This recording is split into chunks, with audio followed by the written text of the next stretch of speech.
Thanks. We'd like to call meeting to order.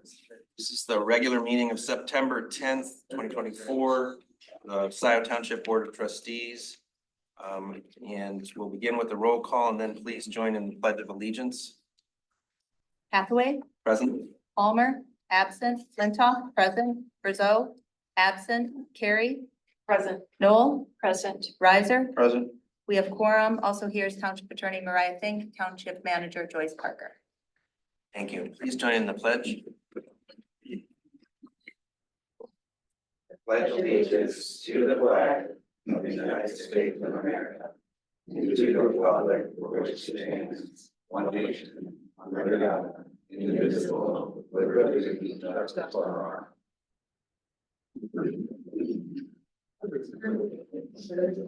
First item is adoption of the agenda. I know there's one addition, and this was a item that's for the consent agenda, so it would be H7, I believe. Approved budget for printing and mailing of educational materials related to the fire millage. So that's one item to be added. Is there anything? Support. Okay, well, I thought we could approve the agenda all at once if we could. Are there any other changes proposed for the agenda? I would propose putting L1 at its earliest possible consideration, because I think there's a number of people who are here from Arbors Grove and that area. Is that correct? So I would like them to be able to make their statements and watch the deliberation and then move on to other things. So I would propose to move Arbors Grove up to as soon as we could do that, maybe right under, maybe right before K1. Give their support for that. Well, I would support that, but I guess we should have some discussion because I know there's differing views on this. I'm fine with doing it. I mean, I would oppose it because we have staff people here in person and we've tried to make a point of when we have staff people who have to come back into work the next day, that we try to get their items handled first. I also think Arbors Grove is going to be the longest item of the night. And so it would make sense to keep it there. I also wouldn't want to run into our 10 o'clock rule and have other items bumped off the agenda. Well, we can always vote to keep going. 10 or 11? It's 11 o'clock. 11, yeah. Rats, I thought there was no rule. I think so. When it's 11 o'clock, it just feels like 10 to me. Are there further comments? You know, that's reasonable, Jessica. Well, I sense that there is not support then for that If there's particular. not support, I'll withdraw my motion. Okay. Any other changes proposed to the agenda? Okay, so with the one change of adding item H7, is someone prepared to move the agenda? I would move the agenda. Moved by Riser, support by Noel. All those in favor say aye. Aye. Those opposed, agenda is approved. That brings us to communications to the Board of Trustees. I updated the packet with communications from August 27th to September 10th. Okay, and there is one item that is that's included in communications to the board, and that is, I think it merits a pause and some discussion at this point, if it's okay with the board. That's the letter regarding the wave deficit. I know that Township Manager Parker just shared a memo prepared by our project manager, Chang. And Township Manager Parker, would you like to say anything about that? Sure. The information that's provided is information that Chris Chang put together, kind of summarizing a meeting that took place with Wade, AATA, and members of the staff related to a deficit that is a structural deficit related to Wave's operation.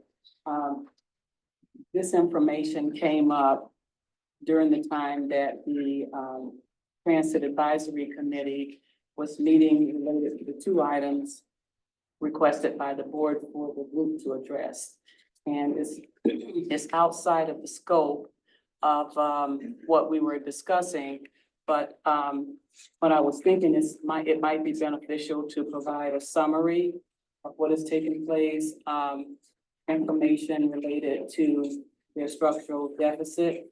What they're requesting is for the, township to cover the deficit for their 2024 fiscal year, and then in subsequent years, cover it as part of the purchase of service agreement with AATA. And so, closer to the end of September, the purchase of service agreement with AATA will be brought to the board for consideration in order to proceed with, transit services. However, this issue may take, more time to analyze, and so I wanted to provide the information in order to, let you know what has taken place. Thank you. Quick question, Sure. who prepared this preliminary budget projections and It was prepared by Wade. by Wade? Okay, Yes. Marie Dress, their Yeah. executive director. okay, so this is their current projection, okay, Right, thank you. and so, you know, as you look at it, for 2024, they're thinking, their deficit will be in the amount of 101,000. Then in 2025, it increases to 263,000. So it continually increases.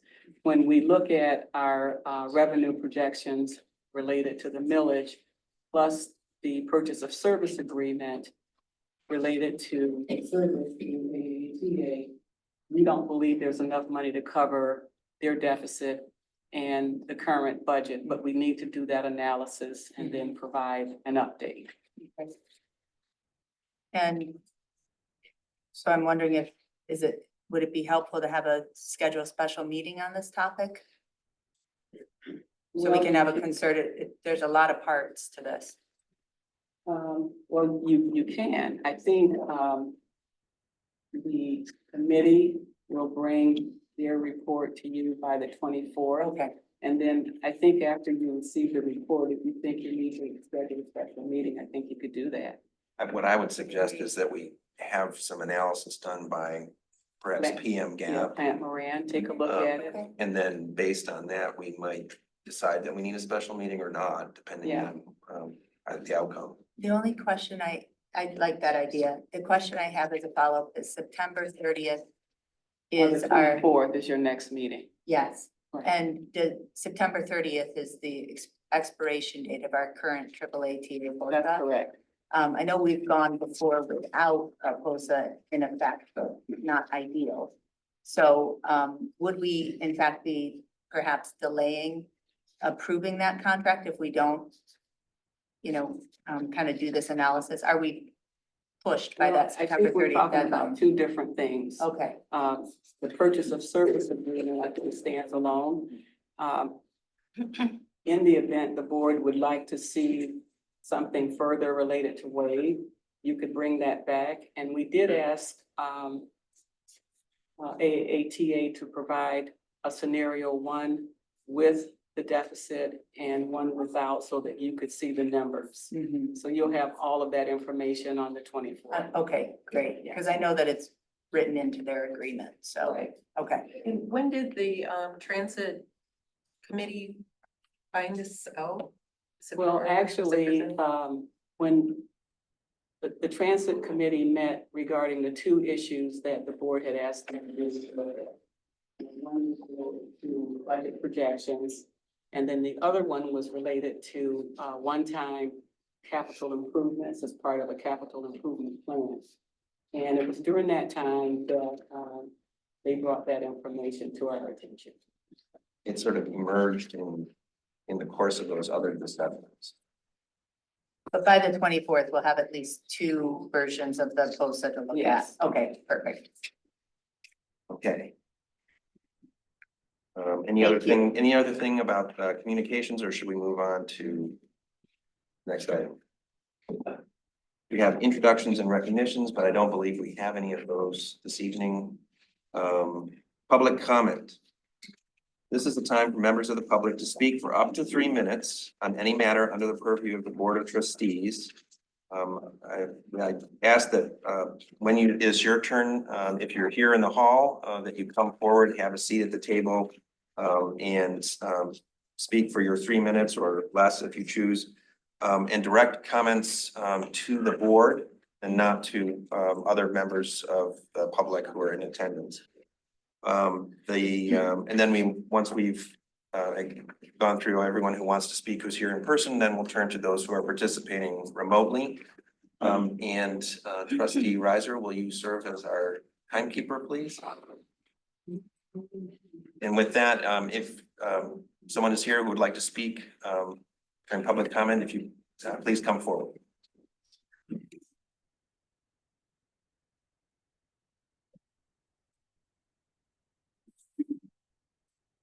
It sent a photograph. Wondering if I could get that on the screen. You know, I can't do that.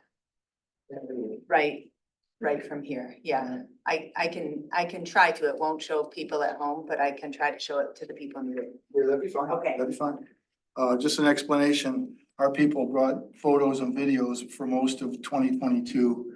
And this video you'll see is a photograph I took from actually my wife took the photo from our driveway looking straight into this person.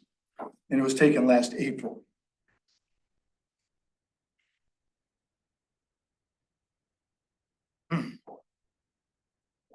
It's gonna take me a couple minutes down. Okay. We're not set up. Should I just start? You Yeah, can- please. Proceed.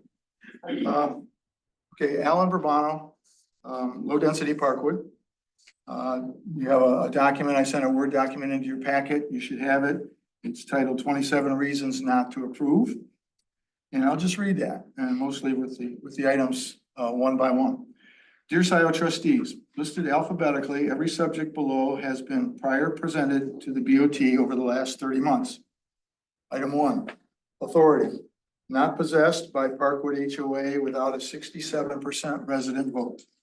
2, broken HOA promise, a Scio enforced protective maintenance agreement. Item 3, carbon footprint, walk the walk, the township needs to lead. Item 4, Carlisle Wortman, many non-addressed issues from March 22 report. 5, conflict of interest, assurance document needed from Parkwood HOA.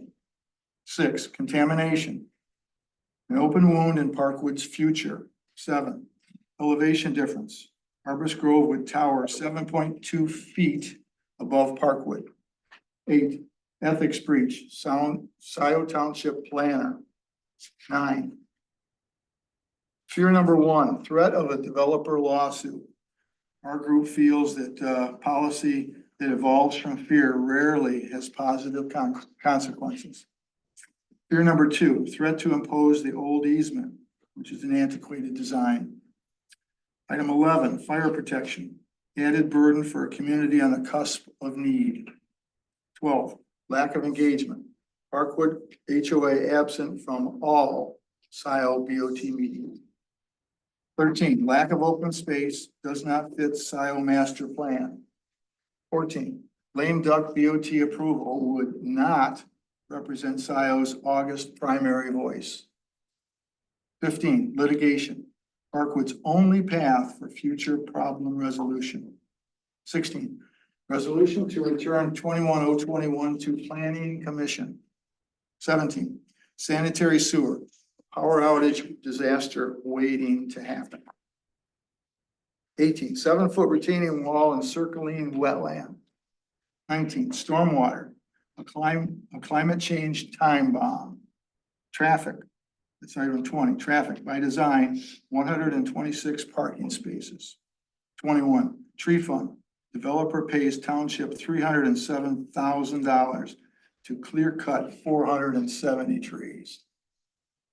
23, underground detention system, an extreme stormwater solution. 24, voice of low density Parkwood, lack of representation. 25, why does the Parkwood HOA support this project? Question mark. 26, zoning, parcel does not total 5 acres. 27, zoning. Little over 3. I don't know how much longer you have to go. One sentence, zoning, Bob Hyde, email. And lastly, repeated many times, ours is not a NIMBY effort. We only wish for a reasonable neighborly density. 21021 is not in the spirit of Scio's master plan. Thank you for your time. And Alan, for the record, could you tell us what this is a photo of? Yeah, this is a photo directly looking into the parcel. It's directly looking west from my driveway on Woodgrove Drive. My wife took the photo in mid-April. And it's basically a swamp. We had some significant rains in that month, and that's what you're looking at. That's what it looks like for all people to see in the month of April, which we see obviously annually. So again, thank you. Thank you, Alan.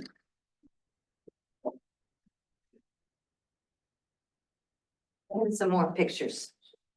These are actually though from 2022. So.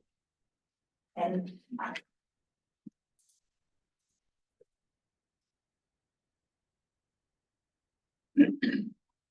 Elaine New, 537 Woodgrove Drive.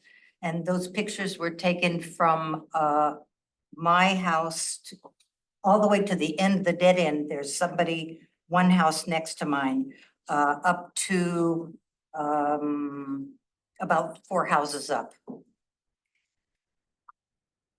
In its newsletters, excuse me if I read, I'm a little nervous doing this. So. Right ahead.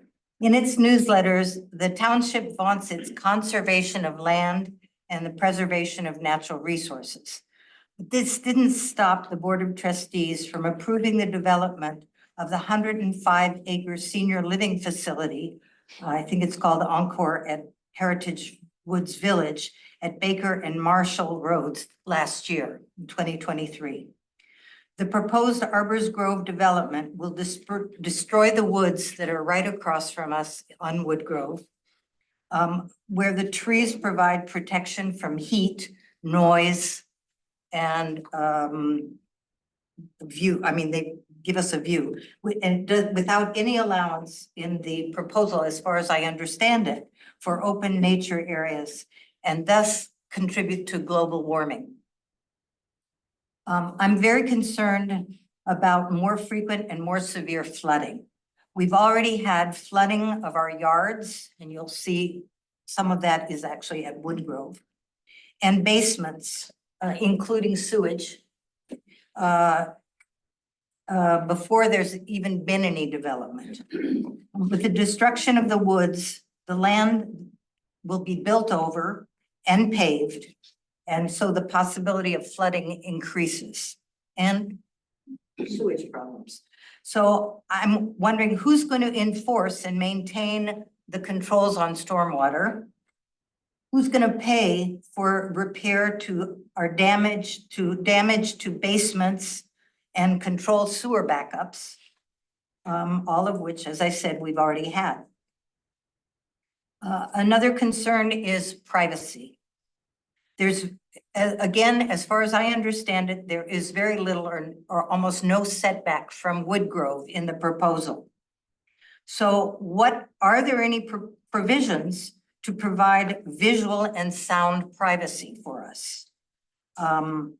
Trees, berms are consideration of an increased setback.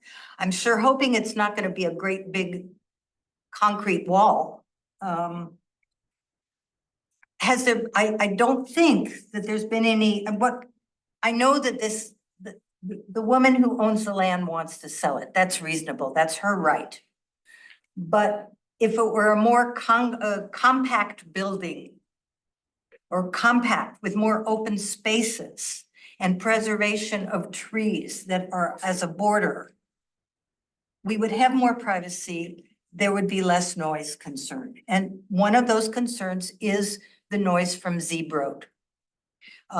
Some of those trees have already been cut down by someone who owns the land adjacent to the land under development. So there has already been some increase, some fewer trees and some noise. And you have 3 minutes, so you can Oh, wrap okay. up. So the consideration for, do I have a couple more minutes? Not minutes, seconds? A little bit, sure. Okay, all right, so traffic on Zeeb, I think somebody else is gonna do it. But I'm concerned about too, why this is coming, the consideration of approval is coming before what is a lame duck Board of Trustees. And particularly a board that dealt with the previous large development. And is it because taxes, there are gonna be increased taxes? Anyway, whatever problems, whatever oversight of building is not gonna be this current board's. It's gonna land in the hands of the incoming board. So I urge you to at least delay consideration of approval. And thank you for allowing me to go over a little bit. Thank you. Thank you, Helene.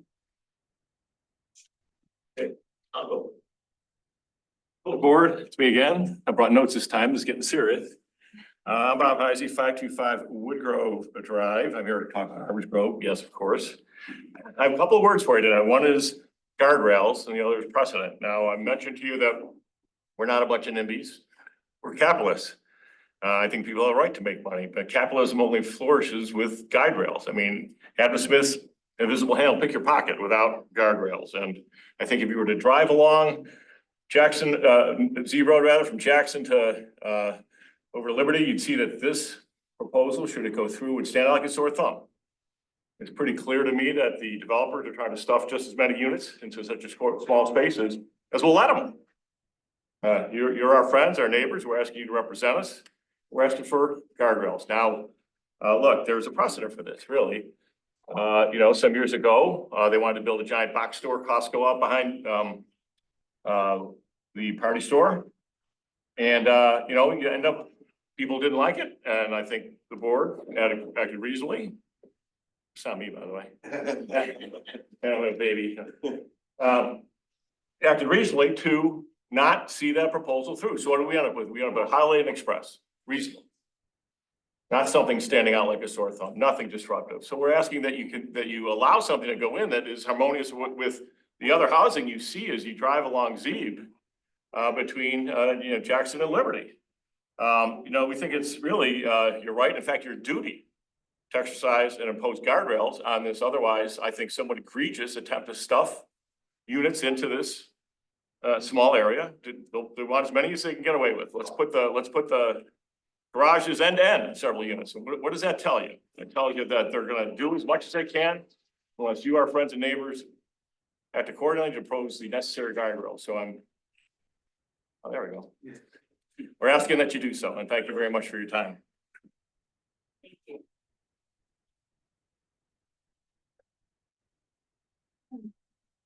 Good evening, board. Kevin Jackson from Parkwood Condominiums. And without beating a dead horse, we've come here for the last 30 months. We've presented our point of view. As my colleagues and neighbors have said, we are not against development of that piece of property. It is that property owner's right to sell it. However, with all of the changes that have been proposed, with all of the issues that we have been bringing up to the board, I think the best thing for the board to do is to return this back to the Planning Commission. Let them vet the new information that has come about.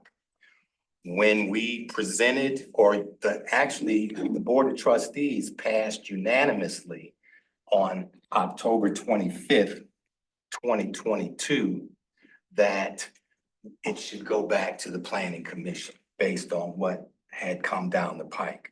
So as a concerned member of the community, wanting to keep that character of that corridor nice and pleasant, when you look at Scio view, you see a well-planned community with space in between homes, nice pathways for people to walk on, for people to drive on. When you look at the new development at Baker and Jackson, same thing. I don't understand why the developer is trying to exploit that property by jamming 36 units. Now, they can build 42, so they're within their legal right to say, we want to build 36. But then that makes it like 9 units per acre because it's less than 5 acres to build on. When the character of the community is about 4 units per acre. So it's a very out of scale development proposal. And I would love to sit here and say I would approve it. And I would be in favor of approving a development of between 12 and 14 units. But 36 is way out of scale for that piece of property. And I hope that the board takes all of this information that we've been providing over the last 30 months and send it back to the planning commission where we can really get a handle on this and keep Scio Township a very great place to live. Thank you. Thank you, Kevin.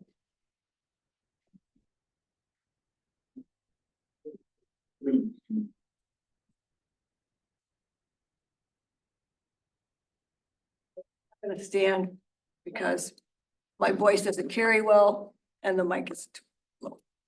Good evening, my name is Nancy Bourbano, Parkwood, Scio Township resident for 27 years. The Aubrey Grove Site Plan Review, prepared by Carl Wortman for Scio Township in March 22, identifies why this should remain a last MR2 zoned parcel. Project and site description notes, this land is currently undeveloped and vacant with a significant number of natural features. The proposed development will impact many of these features. Natural resources includes alarming prospects.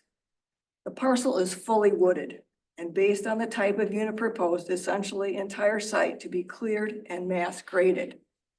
This screams clear cut. Chainsaws, bulldozers, and front end loaders would destroy 470 of the 655 trees, including 37 of the 68 landmark trees. Like most plants, tree roots intermingle. Forceful removal of century-old trees would certainly impact those nearby, potentially causing them to die off. 2 regulated wetlands exist. Following Eagle approval, the 1 acre wetland would be retained. Loss of the second would be remediated via wetland mitigation credits. Soils consist of several types of loam, a higher percentage of which are considered very limited for development with 1 or more features unfavorable for the specified use. To counteract these soil restrictions, 7 feet of fill dirt would be applied with a 7-foot block retaining wall constructed around the remaining wetland to hold back the expanse of dirt.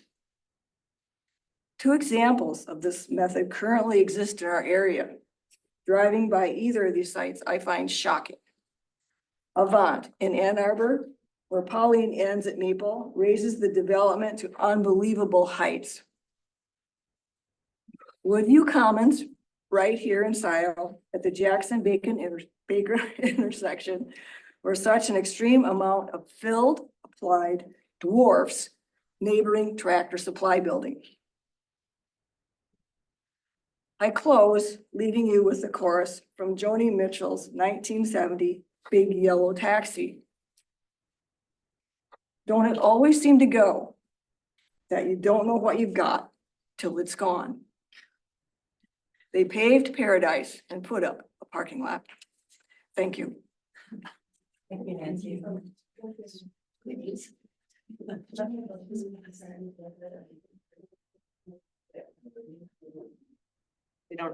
We haven't approved the consent agenda. We did. We approved the agenda. We approved the agenda, but we have to vote on the consent agenda. I'd be willing to take it up and pass it. I would too. Okay, yeah, we have little ones here. You're here before she. Well, with the approval of the board, I think we can do that, can't we? Yeah, we can. That's a good idea, Jillian. Alright, so we're gonna pause for just a second and take up the consent agenda, and then we'll return to you as the next speaker in public comment. Is someone prepared to move the consent agenda as proposed? I'll move it. Proposed by, or moved by Noel, support by Carrie. Please call the roll.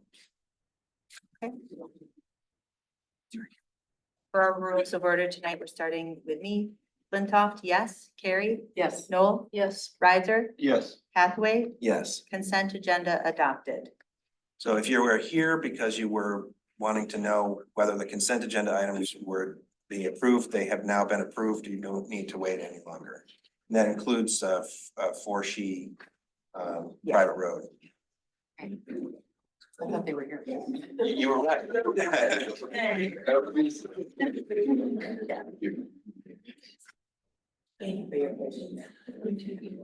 Why don't we wait just a second and let the room clear, and then we'll proceed.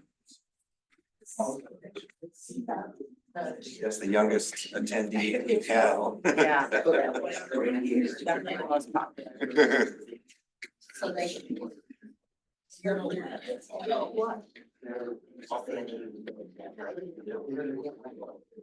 We could have order back. We'll proceed with public comment. If could you close that door, please?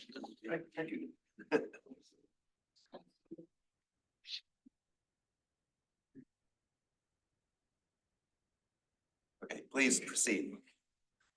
My name is Carol Barnhart, and our unit is 543 Wood Grove. And to give you a sense of what is around us, we face the trees that would directly be removed and a barrier would be there.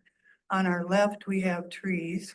We also have a stream. At times, our lawn is soggy. And my greatest concern, I have other aesthetic concerns about the development, but my greatest concern is about drainage, water, and sewage.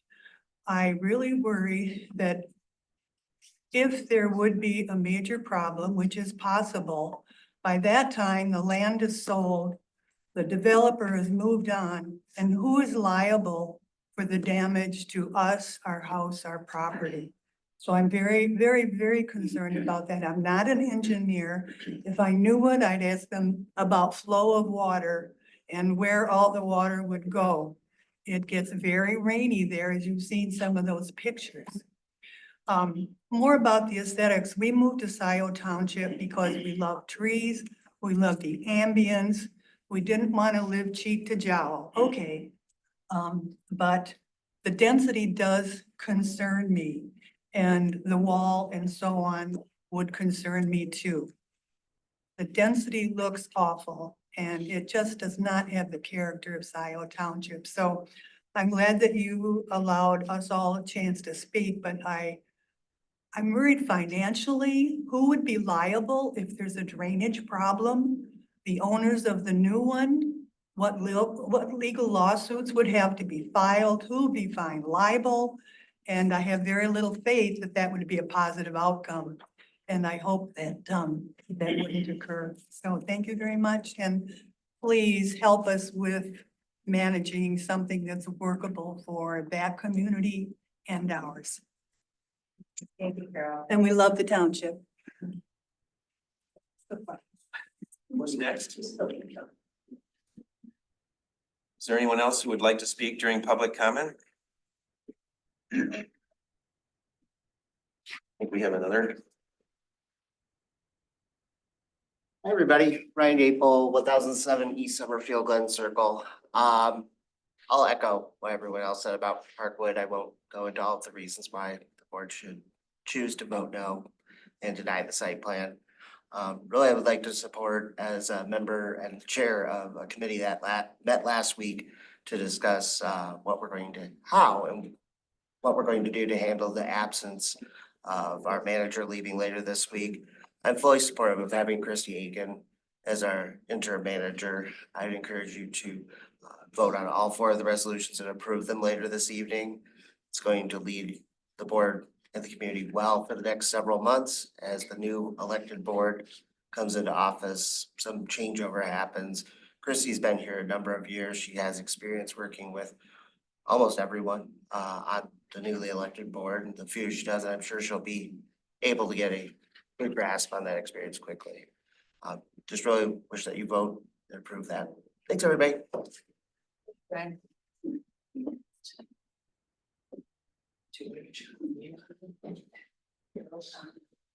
I've been Paula Gloverson, whatever, 39 years in Scio. And I hope everybody looked at the agenda package and Mr. Burbano, so I'm not gonna repeat. And I think there's some really pertinent stuff about zoning. And I'm very, I just watched the J-Rod, I think 4 days ago, the more recent one. I really would like to see Carlisle Wortman gone.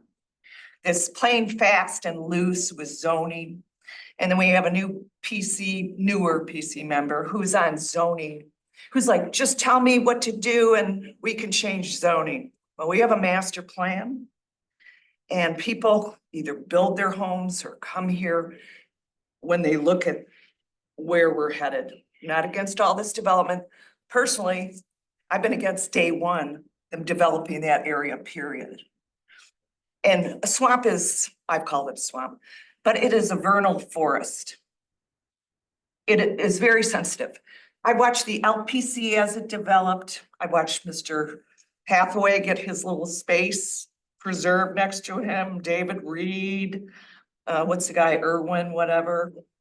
And it really seems we play kind of fast and loose what's environmentally friendly here. Now, we got Linda Smith and her group. That neighborhood did not want that denser housing. We do need housing. Instead of a hotel over here, maybe we could put some housing. I call the new thing neo-feudalism. And maybe these people can own like smaller apartments. I don't want to see what's happening in Ann Arbor. So make sure everybody reads that. But here's the things that I'm looking for. So I personally wouldn't have gone for that from day one. So I think these people have been quite nice with I've actually been in that swamp area because I'm into vernal forest. But we've seen Carlisle Wortman. People in my neighborhood because I don't live in Parkwood. So in the little, when I was investigating for a neighbor, why their backyard was suddenly gone. And they allowed to increase density. And I actually think that developer, he's been a decent person getting together with everybody about the road issue over there in Honey Creek. And whatever, they've tried to jam so many different things in that area. But the setbacks, it was signed when we looked up the contract for Park Road and of Trailwoods. I was shocked to see who it is. I thought Doug Lewan was gone. I think they've served their purpose. They may have some historical function, but they're not functioning for residents. And so the next board, restore the 5-minute public comment. Implement an ethics and conflict of interest. That's number one to me. Restore the statutory duties to this clerk. And because freedom of information is, how are people to even know when they can't even see it? And we have somebody who wanted to hire an expensive private lawyer from Grand Rapids to do his work. Just tell me what you want to do and I'll figure it out how to force it on people. Oh, you're a little over 3. All right, implement segregation of duties and policies. And your sidewalks, John, I'm glad you got them. However, we need to remove in the future the $5,000 expense. You can call a meeting. A lot of us watch every meeting now. And that needs to stop. And I've seen that played fast and loose too. So I'm under, Sean. Hopefully we'll get 5 minutes back.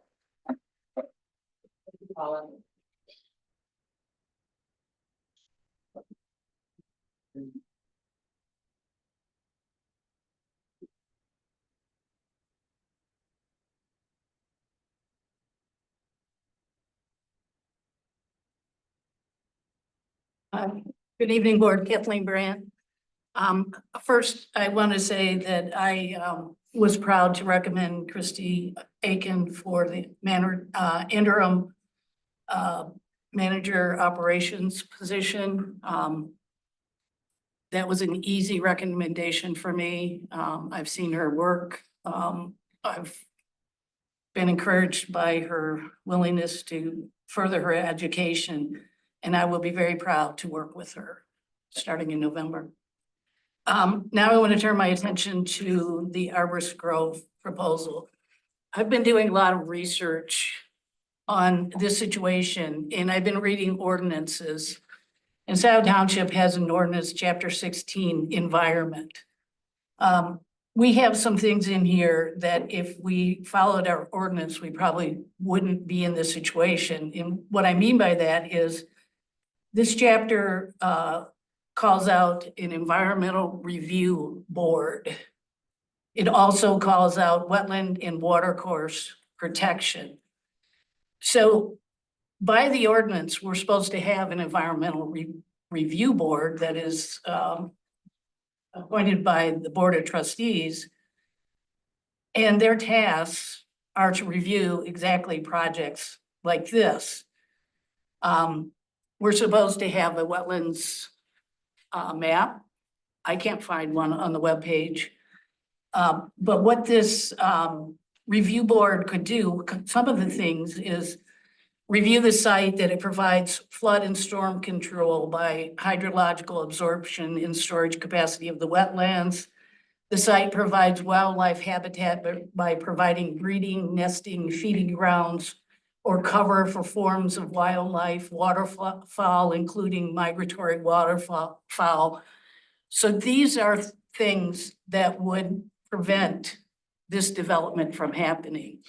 So if we had by our ordinance, this review board, there's also language about wetlands. I think this project would not be at the state and it is right now. Secondly, I've looked at zoning, and if we look at our zoning, it talks about retaining walls. A retaining wall shall be regulated as a fence if the wall projects more than 18 inches above the grade of the ground being retained.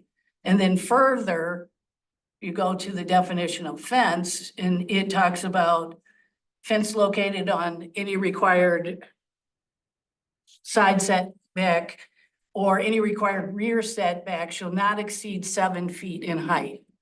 Now, I've looked at the drawings from UMLOR, and on their drawing number RW-2 elevation, it shows that this fence elevation in some section goes up to 9 feet.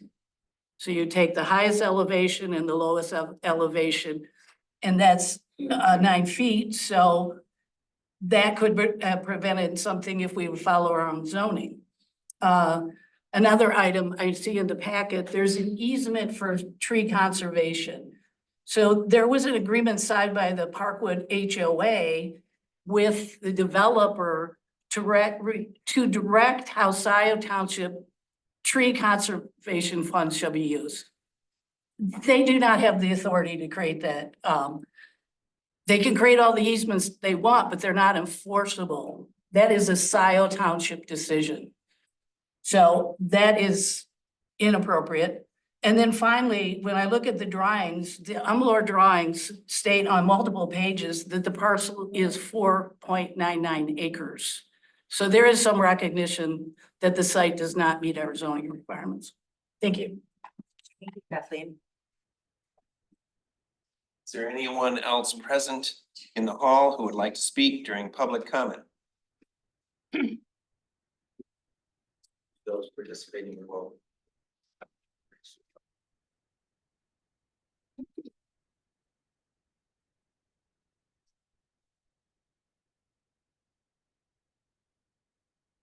If you're interested in speaking, please raise your Zoom hand. First up is Jonathan Greenberg, followed by Pam Boyd. Hi, Jonathan.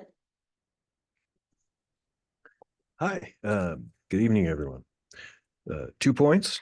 First of all, yeah, this needs to be sent back to the Planning Commission. I believe that very strongly before Kathleen started talking. But clearly, greater, more detailed minds than mine understand that. The bigger disservice, I think, is making those folks come in month after month after month have to protect their chunk of heaven here in Scio Township. This has really dragged on for an amazingly irresponsibly long time. So please make the right decision tonight. Also, Christy, full support, 100%. Awesome, good idea. That's it. Have a great night. Thank you, Jonathan. Next up is Pam Boyd. Hi, Pam. Good evening. Pam Boyd, a Scio resident, Scio community newsletter, Scio government watchdog. Pertaining to Agenda K2 recommendations regarding interim manager, I am very much in favor of the various resolutions that came out of last week's interim manager meeting.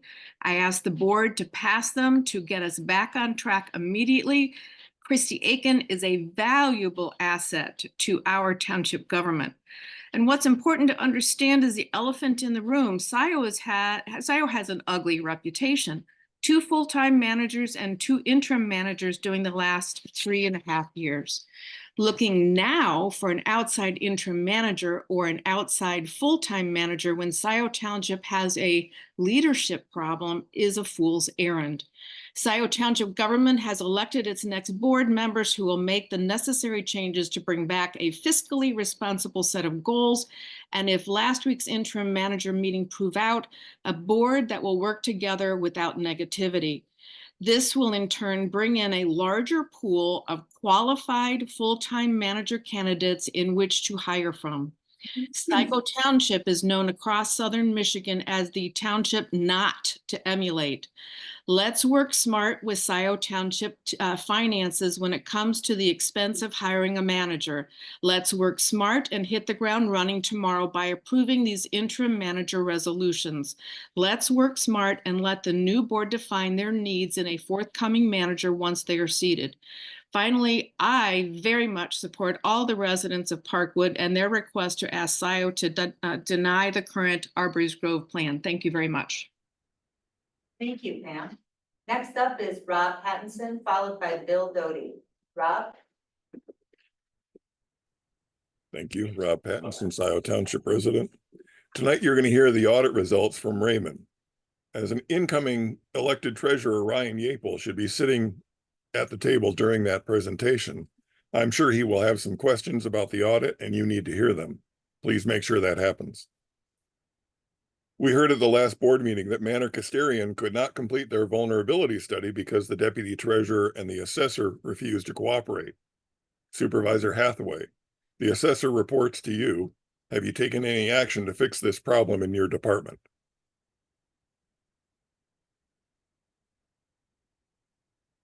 Rob, please continue. It's your 3 minutes. Opera's Grove is on tonight's agenda. For 3 years, this board has heard from the neighbors about this shoehorn project. 17 blueprints were part of the original approval. Now there are 39.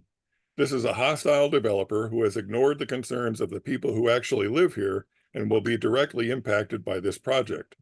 Once the good old boy candidates lost in the August election, the developer wanted to get this on the agenda while Supervisor Hathaway was still in office, depending on his 4-year reputation of bending over backwards to accommodate developers at the expense of residents. It is imperative this board listens to the Parkwoods group significant concerns. The Planning Commission never approved a 7.2-foot elevation change for this property. This will create a very effective ramp that will cause stormwater to flood their neighbors. This is not stormwater management. This looks like a developer designing their project with no regard for their neighbors' homes. I wrote to the board this weekend highlighting the extremely unethical trick of using 1980s zoning for this project and not current zoning requirements. Ms. Edwards is not the developer. Once the project gets approved, she will sell to the developer. Excuse me. Do not fall for this trick. If the developer wants to build on this property, let them buy it and then apply. Then let them submit a proposal that meets the 2024 zoning requirements. I have a lot of respect for Laura Krebs, but she made a serious error when she said in her report that, quote, There have been a few minor site plan amendments since the Planning Commission review of the project in March 2022. That is flat out not true. Thank you, Alan Burbano and Parkwood, for setting such a high standard for how neighborhoods deal with hostile developers. And lastly, please appoint Christy Aiken to interim manager tonight. Fully support that proposal. Thank you.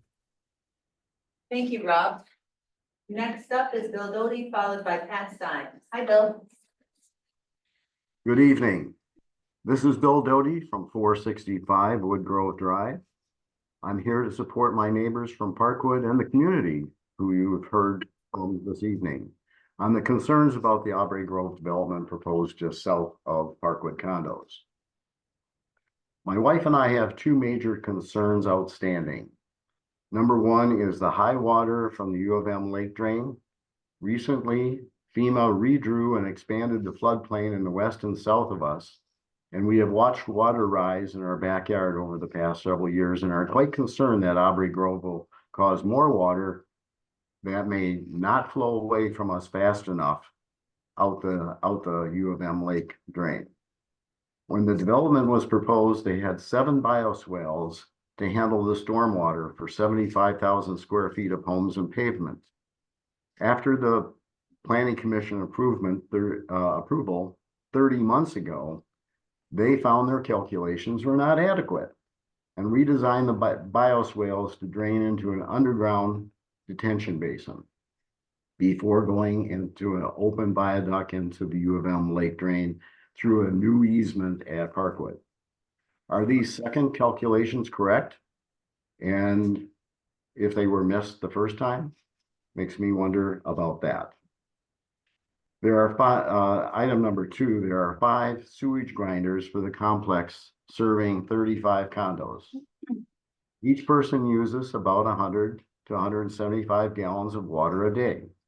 The capacity of these grinders is about 450 gallons when the power runs out. And each grinder serves about 7 units. As they do not have power generators for these grinders. In the past couple of years, we have had power outages in Parkwood that have lasted for 3 days. These grinders will spill sewage into the bioswales by the end of the first day of an outage, and the sewage will be sent directly to U of M lake drain. Please consider not approving this dense development as it does not fit into our neighborhood for the concerns I just elaborated upon. Thank you very much. Thank you, Bill. Next up is Pat Stein. Hi, Pat. Good evening, Mark Brazeau, where are you? So this is Trustee Brazeau's 3rd meeting that he's missed since the election. Has he handed in a letter of resignation? I know I haven't heard from him in regards to the letter I personally wrote to him and the board. So any letter of resignation in anybody's little pile of paper there? Done. Okay. And is the board going to come up with a policy regarding absenteeism, gross absenteeism regarding trustees and other board members? I know a while back, Jackie Trudeau put us through hell, missing so many meetings. You know, something needs to be done. And Mark Brazeau, being a business owner that we've heard from time and time again, he knows that if you don't work, you don't get paid. Well, he's not working, but he is getting paid. And I consider it an unfairness in that regard, not to mention the fact that the residents, it's not in their good, what am I thinking? I'm sorry, long day of thought. All right, so enough on that. But yes, something needs to be done. And I also want you to know that I believe the residents of Parkwood, they must be just living under the most horrible day-to-day worrying what's going to happen to their lives. I'm sure it must be all-consuming. I think we need to do them a service and to deny what's going on this evening. And I also want to comment on how fortunate Scio Township is to have such a valuable resource right here in our midst regarding the interim manager. I think that Christy Aiken is ideal. Not only is she very pleasant, she's very efficient and very smart. We think we need to take advantage of all that she has to bring to Scio Township. And on that note, good night all. Thank you, Pat. Any other interested public, please raise your hand. I see none. I would note we have 20 people in attendance on Zoom. All right, well, we've already. So, no, sorry, I'm skipping over the minutes. So the next item on the agenda is approval of the minutes. We have minutes of August 27th.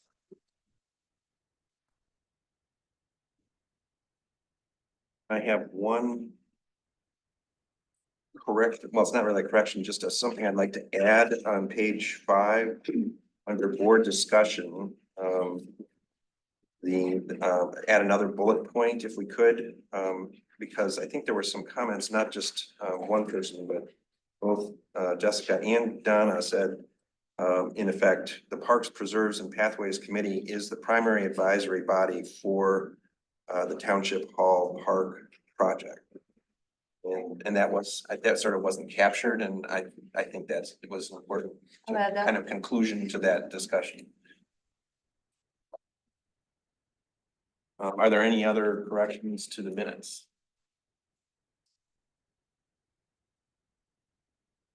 I didn't have any. Okay, seeing none. Well, how do you say, is it Ms. Verbal? Is that her?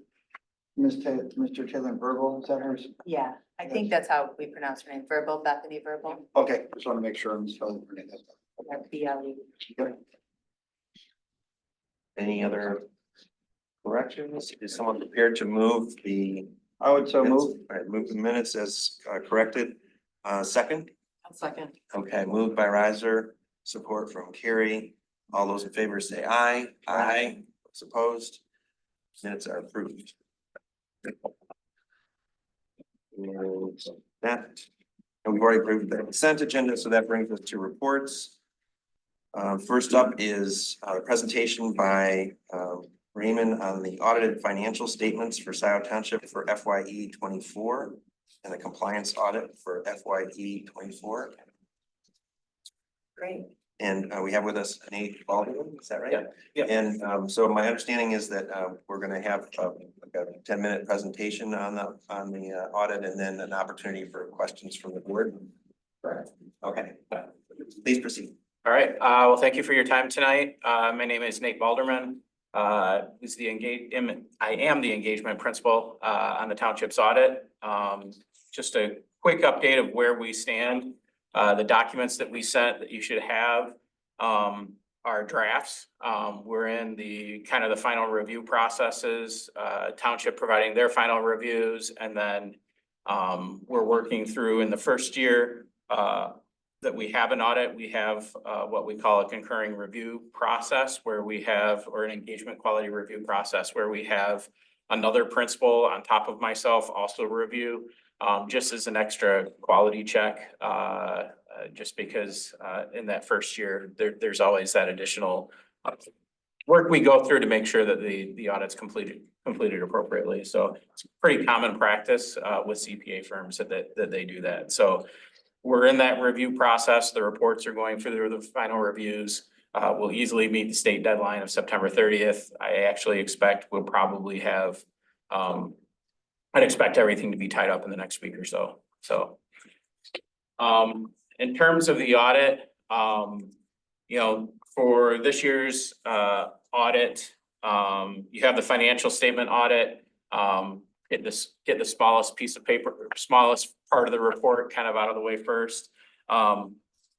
This year, because you spent more than $750,000 in federal funds, typically you would be required to have a single audit. That's what municipalities generally have to do when they spend that much money. However, under the fiscal recovery funds, guidance, the ARPA funds that you receive, there's, if you're under a certain threshold, under $10 million and you, if the only reason that you would have a single audit, if you took that money away, you wouldn't require a single audit. You're allowed to have what's called a alternative compliance examination. They put that into place. So it's kind of a single audit light. We're just looking at that program and we're only looking at a few very essential items in terms of where your general policies and procedures followed related to that in terms of what you can purchase and were the items not unallowable. There are certain items you go through criteria and say, was it not one of 4 or 5 different things? Because in general, it's very open-ended when you have that low amount of funds. It's basically for general government expenses, you're able to spend it on. So that's what the compliance examination was. Again, it's not to that ultimate level of single audit, but we did conduct that. And we would have, there's no exceptions in that report, no findings to report in that. So, and the way that the funding ended up coming down, and the amount of unspent funds that you have left, I would not expect that you would have to have that again. You're just under that $750,000 threshold that's left to spend on those. So unless you get another grant source that comes up, another federal grant source, you won't have to have that conducted in the future. So. And I think we likely will get other federal grants in the coming year. You said you will? We likely will. Likely will, okay, so. In terms of the financial statements, our draft report we are planning on issuing an unmodified opinion on the financial statements. That's considered to be a clean opinion. Audit language is a little weird. Unmodified sounds weird, but it means that we didn't have to modify the report for some kind of exception. So it is a clean opinion, and basically it's the financial statements are fairly stated in all material specs. So we're not getting absolute assurance. We're not saying it's perfect, but it's something that's materially correct and you can rely on the information or making decisions. When you look through the report, I don't think there was anything specific I was going to point out in the financial statements going into any specific areas. If you do have questions though, I'd happy to jump back into it. As a part of report though, when you look at that financial statement, the back part of the report, we did conduct the audit in accordance with government auditing standards. And as a part of that, we have a report in the back that speaks to the internal controls. You mentioned earlier, or heard earlier, I know in previous meetings, you've talked about the report from Maynard Casterison, which was a much deeper dive into internal controls than what we do as an audit. Our purpose is we look at internal controls in order to plan our audit. So it's not to give an opinion on the internal controls. So that's not what this report is, but we are required, if things come to our attention during the audit that raise to a level where in our auditor's judgment, they're either material or significant, and that materiality comes into play there to some extent, we're required under standards then to report certain items in our report. We did have 4 different findings that came up as a part of that. They're the last few pages of the financial statements. The first item was related to material restatements. So as a part of the audit, we did have 2 prior period adjustments, both of which were actually brought to us by management and working with PM GAAP of 2 different items. One was related to revenue recognition on some grants, I believe is what it was, where there were some expenditures for grant funds where the revenue hadn't been recognized the way it should have been in previous years. So that revenue was recognized in there was a restatement performed to make sure that it was restated in the proper period. And then there was also a restatement related to special assessment revenues and when those were being recognized as well. Do you mind if I Yeah. just jump in? If everybody looks at page 91 of the report, that's where Nate is at now. Yeah. And in case it wasn't clear, these two restatements, one was the special assessment revenue was the restatement of the fire department, the revenue recognition. As you remember, we deliberately made a policy change so that beginning December 1st, 2023, we begin recognizing revenue in current year as we do for all other funding sources. It's kind of a planned policy change. And then the other one was the grant revenue related to the MEDC. Last year, we made an error. The information provided to auditors resulted in an overstatement of our deferred revenue and an understatement of revenue. So that's sort of the shift there.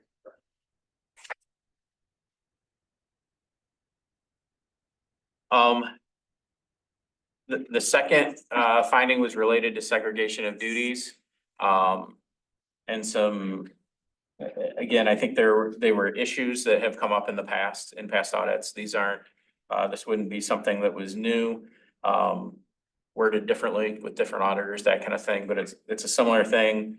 Within that finding, we did list out a few different items that were specific that we came up with, related to review processes, in different areas. So again, that was also considered to be a material weakness. So the third finding was related to the utility billing processes. There are what we found, and again, this was something that was noted in prior years as well. There are a lot of adjustments that are made. And there isn't currently a process in place to review those adjustments. And to have a review and approval process for those. And again, the amount of them was somewhat unusual. And some of that, you know, whether that was from how the utility billing system, accounting system is working. I know we also noted there were some issues in terms of usage, what's showing up in the reports, that kind of stuff, which also made it difficult to perform analytics, those types of things in the processes. May I ask questions as we're going here? Right. Or do you want them at the end? No, I'm fine with answering them. Sure, go ahead. I'm back on the segregation of duties, Yes. and I know this is page 92. Yeah.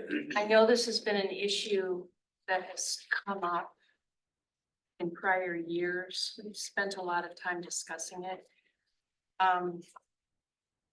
Do you have any more suggestions, or could we get some suggestions from Jessica as to how we go forward at this time to improve on this issue that's been a problem for several years? I mean, I think a lot of what's in here, we talk about having those review processes where you separate duties, making sure that your systems that you have, the accounting or the BSNA, that there's, you know, the rights are looked at, and making sure that people only have the rights to do things that they need to do. I mean, we had a couple of different things in terms of talking about manual journal entries, making sure that there's a clear review and approval process for those. So we have some of those. Again, I also know that you had that, I mean, I took a look at their draft report. It's a large report from Maynard Casterison that I'm sure has lots of recommendations that you could implement as well. Again, those are all identifying the issues, identifying where those are all great steps in the right direction. It's just a matter of actually taking the steps then to implement those processes and make sure you have that segregation of duties wherever possible. I mean, you know, there's never or it's hard to have a perfect system. And sometimes there's a cost benefit you have to weigh on internal controls, you know, what you have to put in place, but definitely something that I think the township has room for improvement and has the staff to be able to improve those quite a bit. Please proceed. Did you have any comments? You know, I would just say, you know, this has been an issue. This is the third year that it's a finding. It's, you know, happened directly after the board passed the offending resolutions. I, you know, took the board to court over.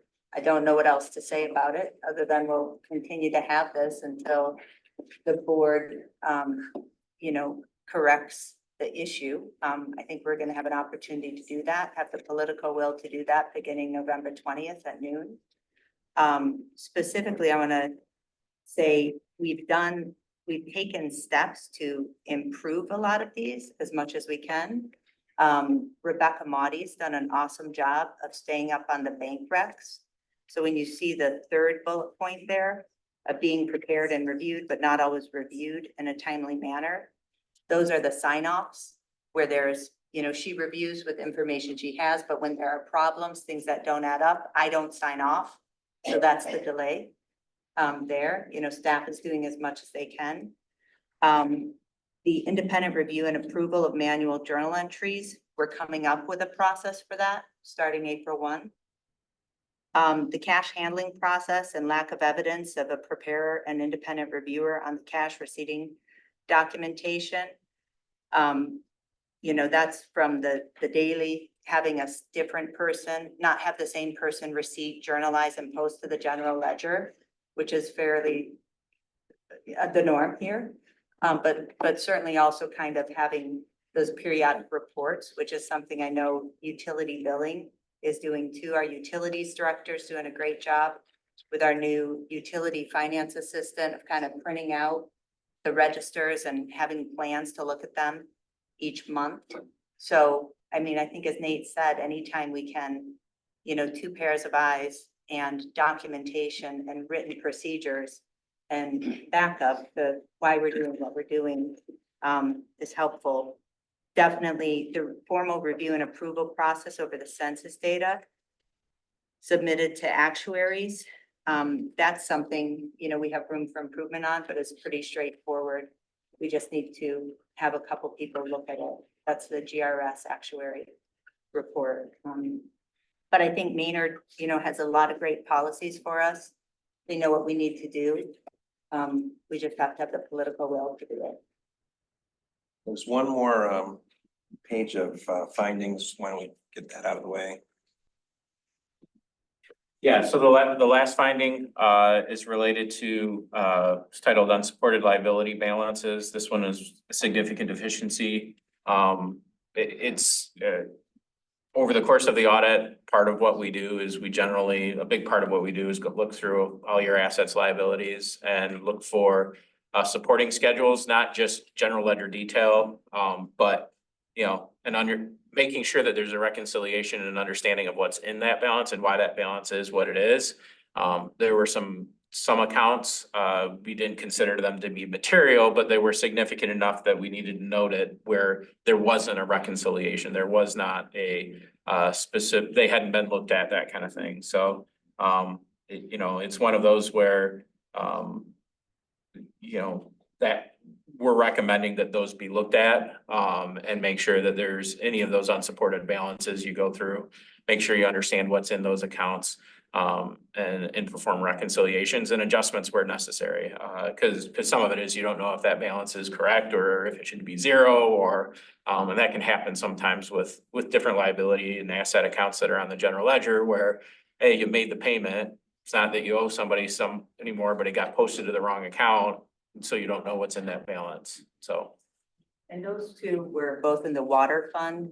It was about 66,000 due to the city of Ann Arbor, about 63,000 due to Washington Intermediate School District for tap-in fee. There are further questions for the auditor? I'm sorry, don't want to cut you off. Yeah, I do have one more. I want to make sure we do have a communication with those charged with governance.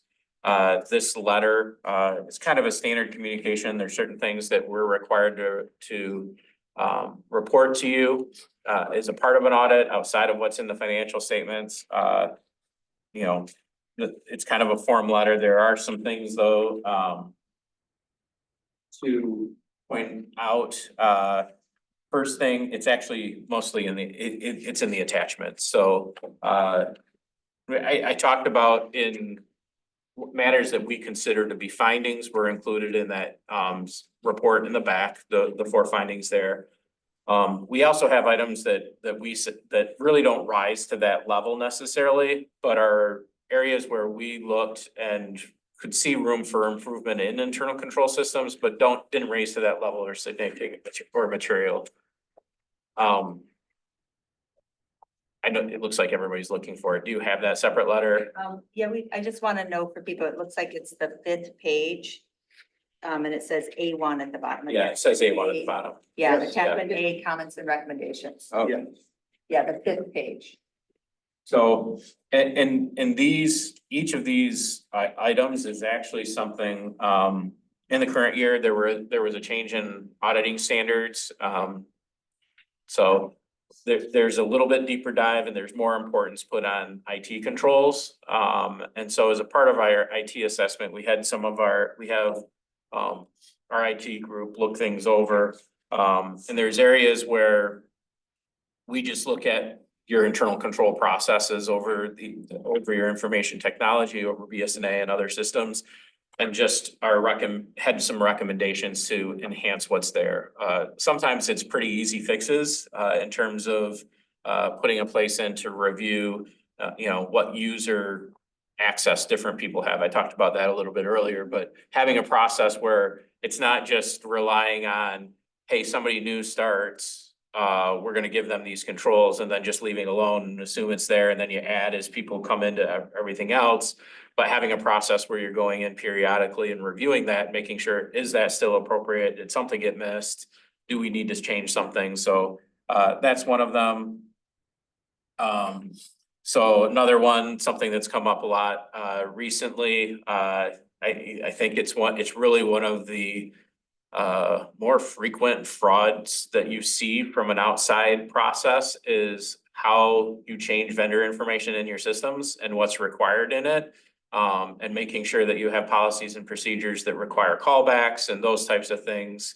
There's a lot of spoofing, a lot of those types of things that are going on. So just making sure your policies and procedures align with that. It may even be the practice that you're doing, but if it's not in policy, it's hard to make sure that that's going to continue to go on. So making sure that that happens. And then the last thing was related to backup procedures. So, and this is one that we've had, it is important. It's great to have backups. You need to make sure that you're testing those backups to make sure that it would actually work. So if your system goes down, if you're hacked, if something happens, having those backups that are readily available to restore, and then making sure that that restore would actually happen. Because you'd be surprised how often it happens where you have a backup, then you go to restore and you're like, oh, there was something wrong with the backup and you can't use it. So, so those were the 3 key things that we kind of highlighted. Again, not something that we said raised to that significant or material, but definitely something to look at in your IT environment and make sure that you put it in place. And then the next attachment on the next page is upcoming changes in accounting standards. We like to tell you all the work that has to go into things, and they keep on changing the standards, the Government Accounting Standards Board, and things that you're gonna have to look into over the next couple of years. So next year, the 2 big things, the accounting change and error corrections, that's just a difference in how we have to, a little bit difference in how we have to report things, including like if you had to change in major funds. That's what that standard is. Compensated absences is probably one that will have a bigger impact. It changes how you account for compensated absences. It's really takes things for where a lot of what has happened is the emphasis has been on what you're gonna end up having to pay out. That's what's been recorded if somebody were to retire or leave, if you have a payout that you're gonna have to give them, that's how they estimated that liability in the past. It's only on the full accrual statements. It's gonna be changing more to paid out or used in the future. So people using their vacation and sick time, that then has to be reported as a liability. That only affects government-wide financial statements or your enterprise funds. But it is going to be a change. And then there's two more after that have come up. So 102 and 103 are the next two. So they keep putting them out and I'm sure they'll keep on coming. So to keep all the accounting folks and the auditors busy. So the last thing I did want to know, the very last page of that is a schedule of adjustments passed. That's attached to the back of what's called the representation letter. These are adjustments that over the course of the audit, there are things that may come up where we identify them and say it should be recorded, but management might make the decision not to report it for various reasons and make the adjustments. Some of it is related to the new standards that came out. That's honestly what I think all of this is related to the new accounting standards related to leases, which was in the prior year, and to subscription-based information technology arrangements. And this is very common. A lot of places have been doing this because the cost of implementing some of these standards, we talked about cost benefit before, can outweigh the benefit that you're getting in the financial statements. They're not material misstatements. Otherwise, we couldn't give you a clean opinion, but they are items that that have been included and passed on by management. So we need to include those so that you know what they are. But for the most part, they didn't have any net impact on the general fund or anything like that. They and they're, you know, the only impact on net income would be in the full accrual statements, the government-wide financial statements. So with that, that's all I had. Again, working on wrapping things up. You know, we are you know, thankful for the opportunity to work with the township. And look forward to doing that in the coming years. So Are there any further questions for the auditor? Just wanted to say, if we're going to discuss anything, perhaps we could invite Ryan up there, but I don't know how much we're gonna discuss. Yeah, I don't know. I have a short list of Ryan's specific questions on the financial statement, but if nobody else here does, I can also do that offline. Well, given the rest of the agenda, I think Whatever that's you what want. I would recommend. Oh, okay. But I do have answers to your good questions. I think also, you know, maybe with the new board too, Kathy, you know, we can like do some kind of training and orientation to how to understand and read our financial statements. Do you know what I mean? Oh, yeah. Like to kind of go through it because it's The old board could use it too. yeah, we can all, we can all. I just want to say to Raymond, excellent work on time and within budget for the audit work, so thank you. So many people in the township worked really hard on getting all the information. Manager Parker, the finance team, PM Gap, the Treasury Department, utilities, everybody pulled together. So thank you. Thank you.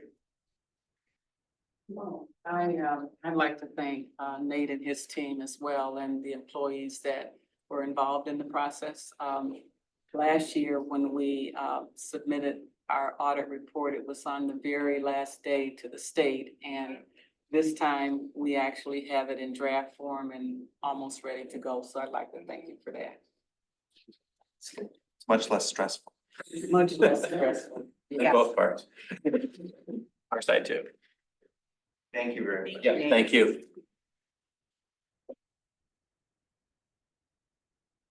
That brings us to the assessor report.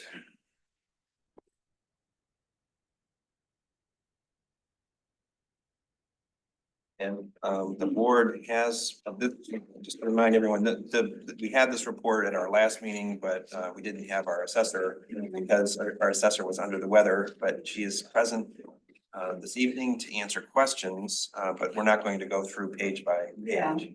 How do you, questions, page by page, whatever you guys got? So How do you want to do this? are there, unless you want to make any kind of opening statement, Nothing's changed in the report, all the data's the same. there are questions for the assessor? Right now. Okay, all right. Well, if you're ready to go. Process question. So thank you. You submitted the corrective action plan to the regular audit. When do we expect to hear back from the state and in what? Not till after the March Board of Review, because the items that they're gonna check are gonna make sure you have them done in 25. So Okay. not till probably April.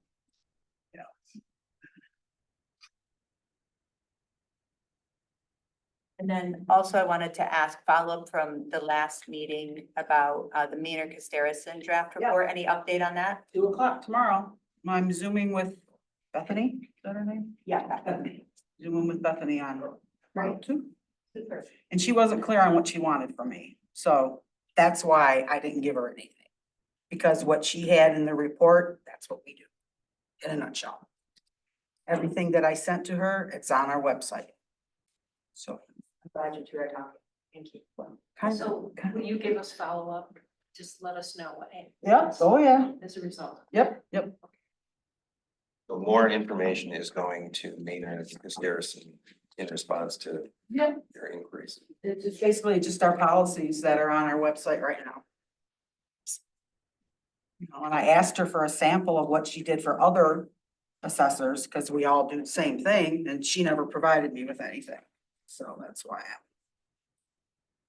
said, I got this, I got this, I got this, you want this? She said, sure. I said, okay. So that's how the exchange went.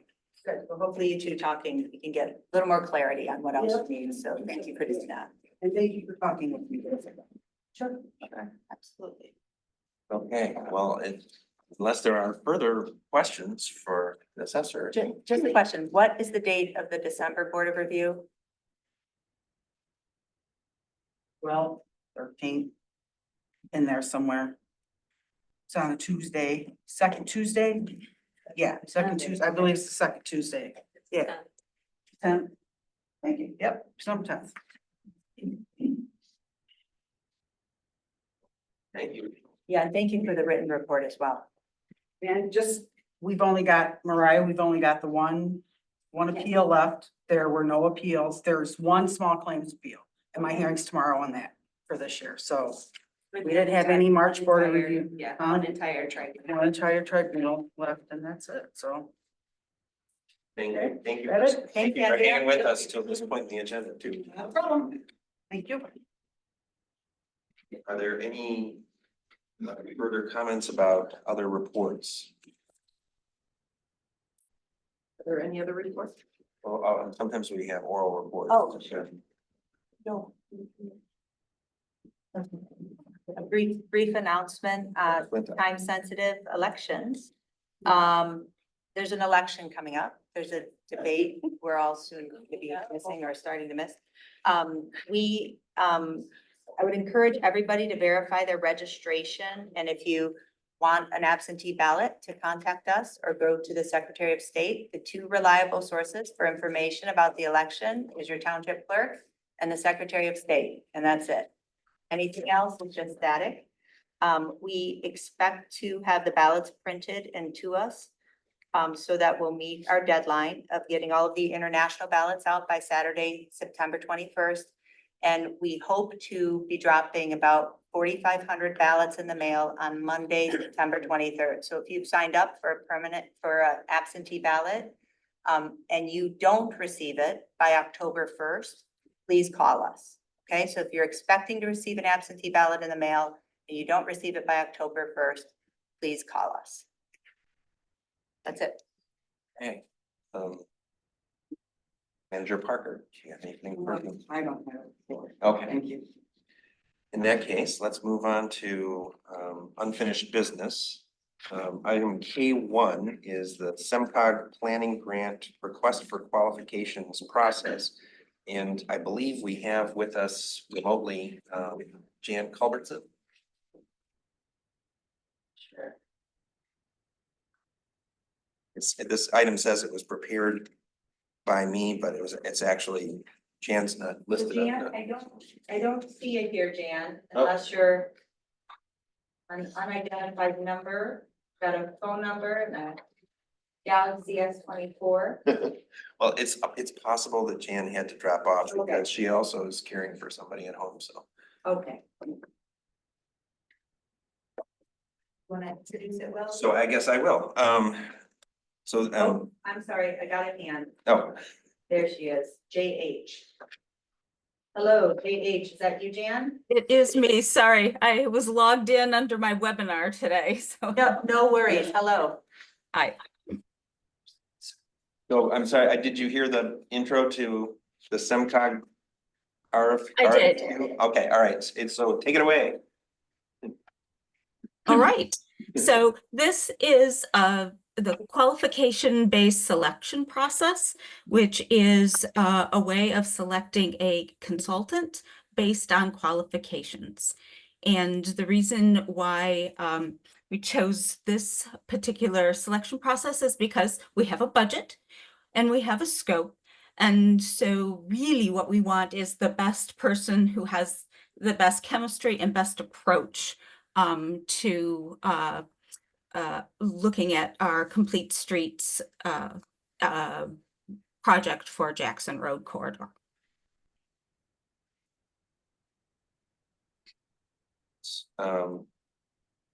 You want to address at all the model motion I'll read it aloud just to remind everyone, to approve the attached request for qualifications for posting and circulation and to appoint the township's planning commission chairperson, project manager, and board representative to the planning commission to review the RFQ submissions and make a recommendation to the board of trustees, and further to ask that 3-member ad hoc committee or to task that 3-member ad hoc committee with the task of recommending a charge and membership roles for an ongoing transportation advisory committee.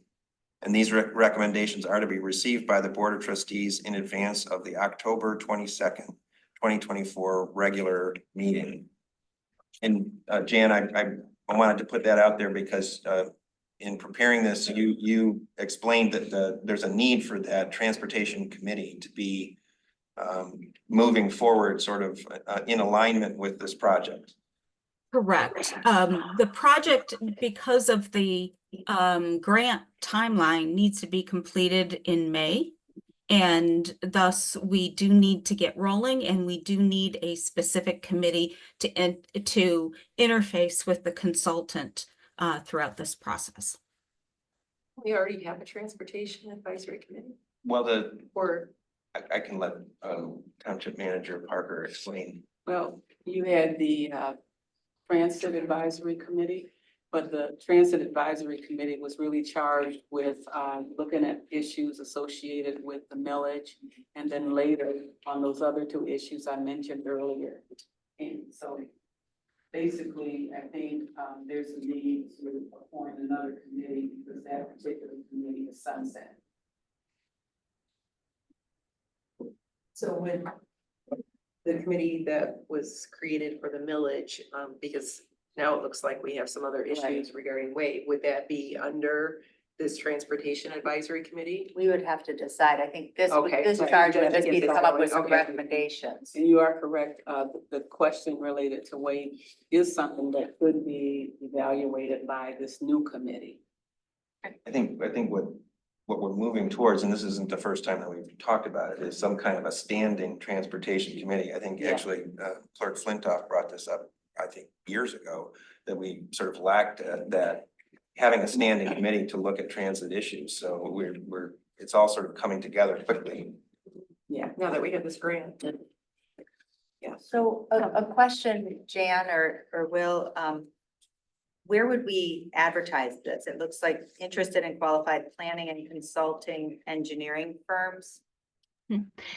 Yeah, so we would post it on the township website. Ryan from Watts also proposed it's a planning website that you can post. And then I'm going through the other similar grants that have over the last couple of years that are posted on the SEMCOG website and finding the firms that did the studies, and we can actually email the RFQ directly to them. And so might it be somebody who's out of town, out of state? Could that work? Could all of this work be done remotely? There is an engagement process with it. I suppose it could. I think the committee might want to look at that because it is pretty much a placemaking. You'd want people to come and look at Jackson Road and not just view it over satellite imagery. So that would, probably include some transportation costs and so forth. So my expectation is it would be at least a regional consultant. Okay. The planning website that Brian identified is the Michigan Association of Planning website. Okay, great. Yeah, I just remember last time when we were looking at the Carlisle Wortman contract, it was noted that there aren't many planning firms. So I just wanted to make sure we have at least a few bids. Yeah, this includes planning, engineering, transportation planning. So there are a larger number of firms that do that. Okay. scope. I think there are a few firms like Carlisle Wortman that have that kind of breadth and try to serve municipalities on an ongoing basis. And I wanted to commend whoever wrote this. It's really well written. Is that you, Jan? Thank you. Thank you. It's very well With written. Mariah's help. Thank you, Mariah. It's very well written. Is someone prepared to make the model motion? So moved. So moved by Riser, I'll support. support by Carrie. I don't know that we need to have a roll call. We could probably just say, all those in favor say aye. Aye. Those opposed? All right.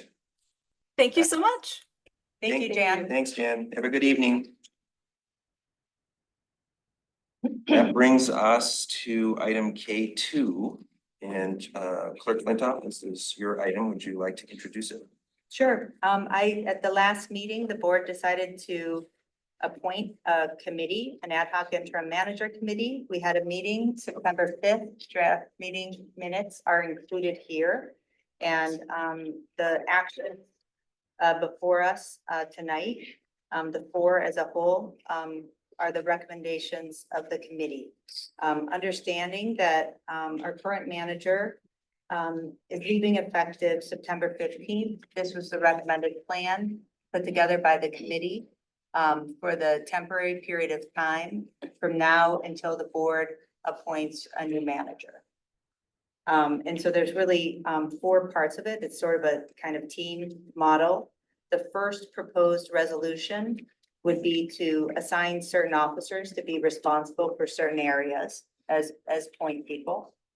The second is standalone because it's cleaner that way. And it's required that the township always have a FOIA coordinator. So it would be a proposed resolution to appoint the clerk as FOIA coordinator. The third proposed action has no materials, simply to ask the supervisor to designate the office coordinator as the second purchasing agent effective September 16th. Per our township procurement policy, the supervisor is the purchasing agent. He has the option to designate an alternate. It is currently our manager, Joyce Parker. It's helpful to have two, to always have somebody in the office who's able to do that, kind of a practical matter. And the fourth would be to adopt a proposed resolution to assign certain additional responsibilities to the office coordinator and to authorize temporary acting pay.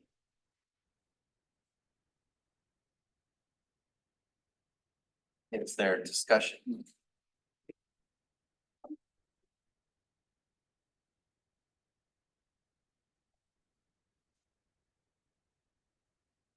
I have thoughts. And some of this, I think I shared this morning, this came together very quickly. Obviously, part of it is driven by the timeframe of township Manager Parker's effective date of her resignation. So that's understandable. It's a little disappointing, I guess, that that instead of moving towards an interim manager, we're sort of moving back towards what I think was once called the shared governance model. We spent a lot of time talking about this back in 2021. I have a lot of concerns about taking this step, moving in this direction. I think it's a recipe for problems. I'll just put it, I won't try and overstate it, but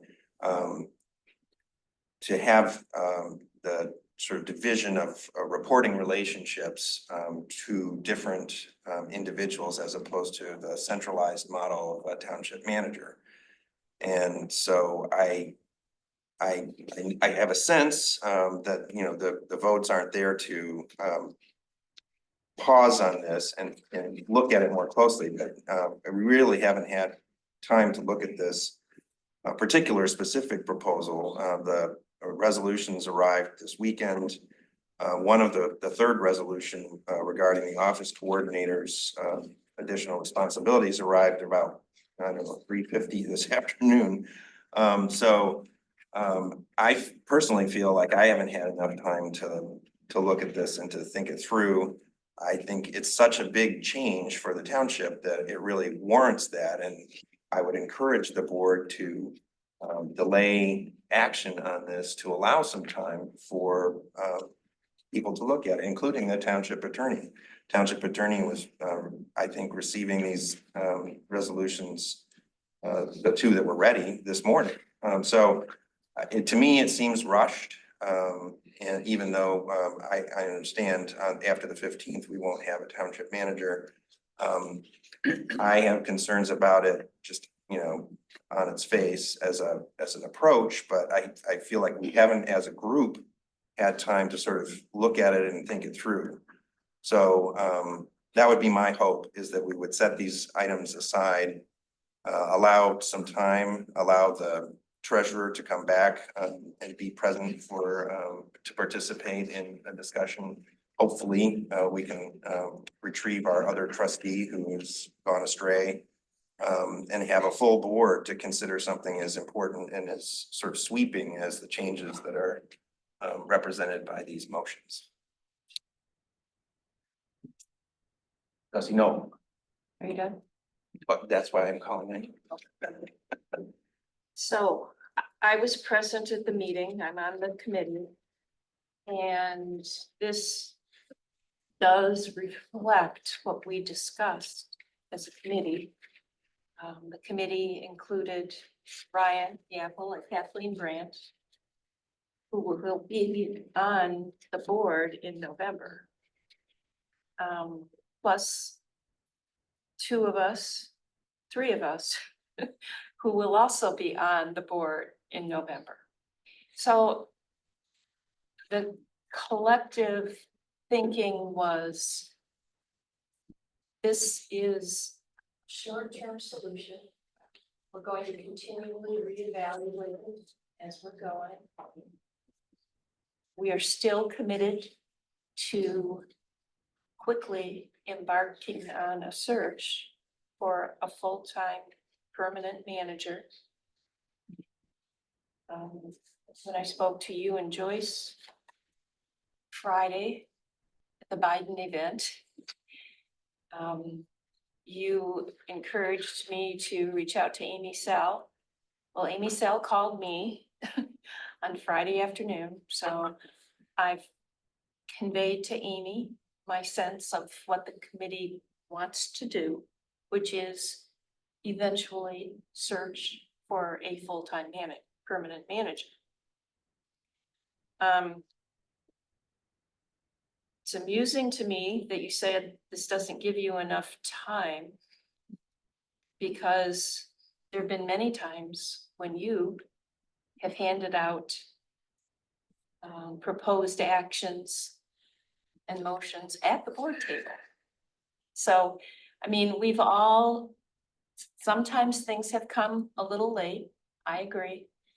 And my proposed resolution, and I wish I'd had it done earlier, but it took a lot of work, but that's not the issue here right now. I think that if the concern is the will of the community, this reflects what the new board wants. And we were all on the same page with this. Well, that may be, but it's not the new board that's voting on this tonight. It's this board. I'm speaking for myself by saying I would have liked more time. That's all I was saying. Well, actually, it's not all I was saying. I was saying that on its face, this is concerning to me in terms of how this will play out.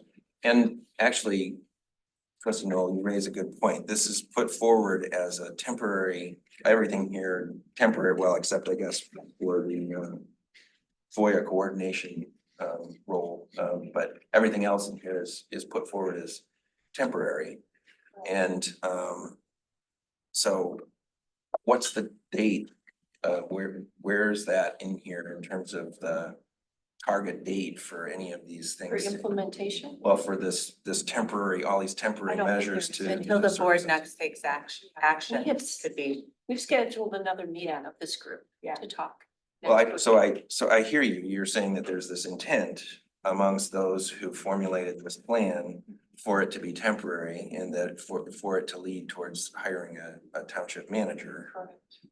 And I'm glad to hear that, but there's nothing in here that sort of,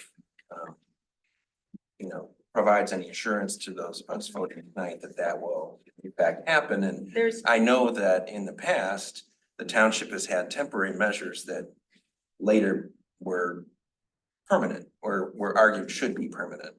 And so. This is gonna be permanent. There's whereas clauses that state that. Well, it's the resolution, the resolve clauses. that Sure, certainly. Really have traction. Yeah. And Will, you mentioned the issue of the FOIA coordinator. The clerk should be the FOIA coordinator. In most communities, most townships, the clerk is the FOIA coordinator. When I was clerk, I was the FOIA coordinator for 4 years. She should be the FOIA coordinator. There's no question in my mind, and everyone in the group was in agreement on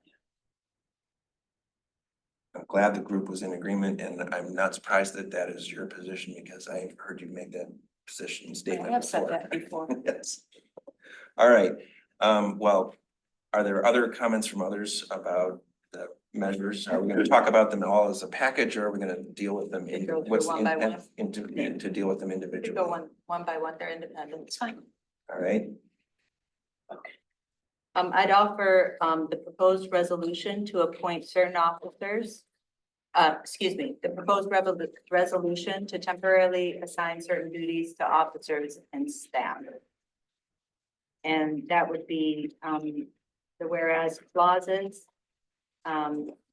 May be changed at any time by the board. The board anticipates these assignments will be temporary until the board recruits a candidate. Therefore, be it resolved, effective September 16th, the office coordinator would report directly to the board.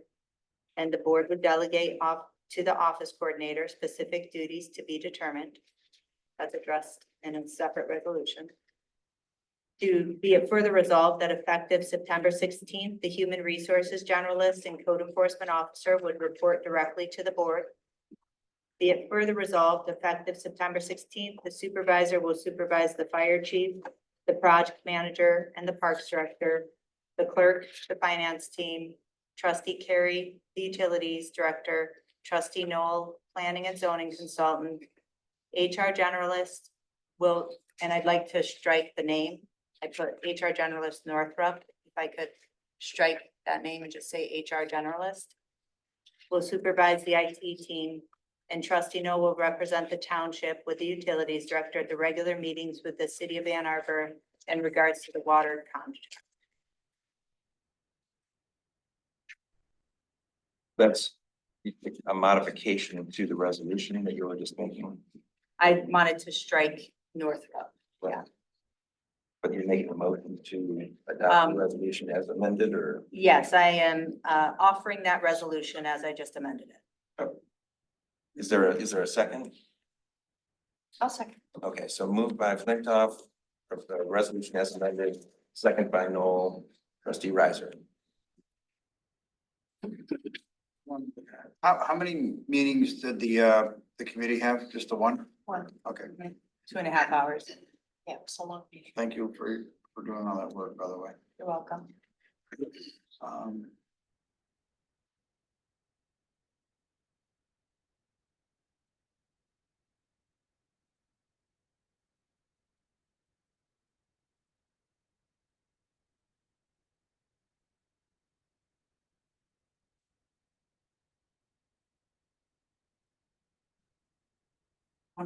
He looks like he's reading it. No, I'm reading it, I'm thinking about it, I'm not gonna vote against this, but it just looks. It's curious that the people who are on the committee ended up becoming supervisors of different departments, not that that's a bad thing. Will is not on the committee. Yeah, supervisor. I understand that. Several of us were already involved in the areas. I mean, these were not, there wasn't, A clamoring. yeah, Yeah. right. I mean, I'm gonna vote for it, but it just has the appearance of divvying up fiefdoms. you have. I'm gonna vote for it, but it just has the appearance, that's all I'm saying. Is there a recommended No, amendment you have, a no, I change mean, you'd like to see? We didn't, this kind of came at us, Is there a duty you would like, John? no, I appreciate being asked, no,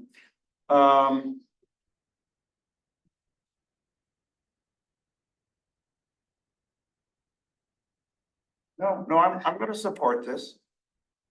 So you don't like the appearance, but you're okay with the substance? Yeah, just sometimes how the sausage is made is, Yeah, it was in an open meeting. I understand that. Yep. Oh, I don't have any other comments, thanks. Sure. Others?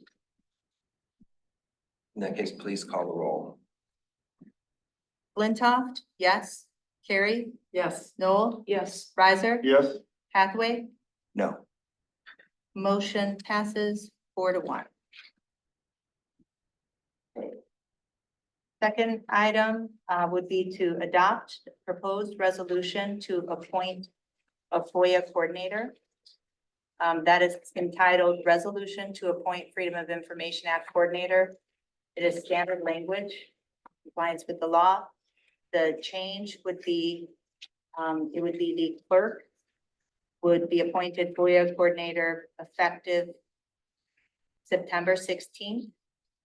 And it also just reiterates something that's in our policy but hadn't been clearly stated in our resolution. So a good suggestion for Mariah, that we continue its designation, our designation of the supervisor as the head of the public body for purposes of receiving FOIA appeals. And that's consistent with our policy and practice. Yes, with I learned this when there was an appeal, and I was caught by surprise. Right, it was buried, so yeah, and this was a kind of a practical issue, so it's kind of buried in our policy, but not in a resolution, so. and I would move the model resolution. I'll support. So moved by Riser, support by Flintoff.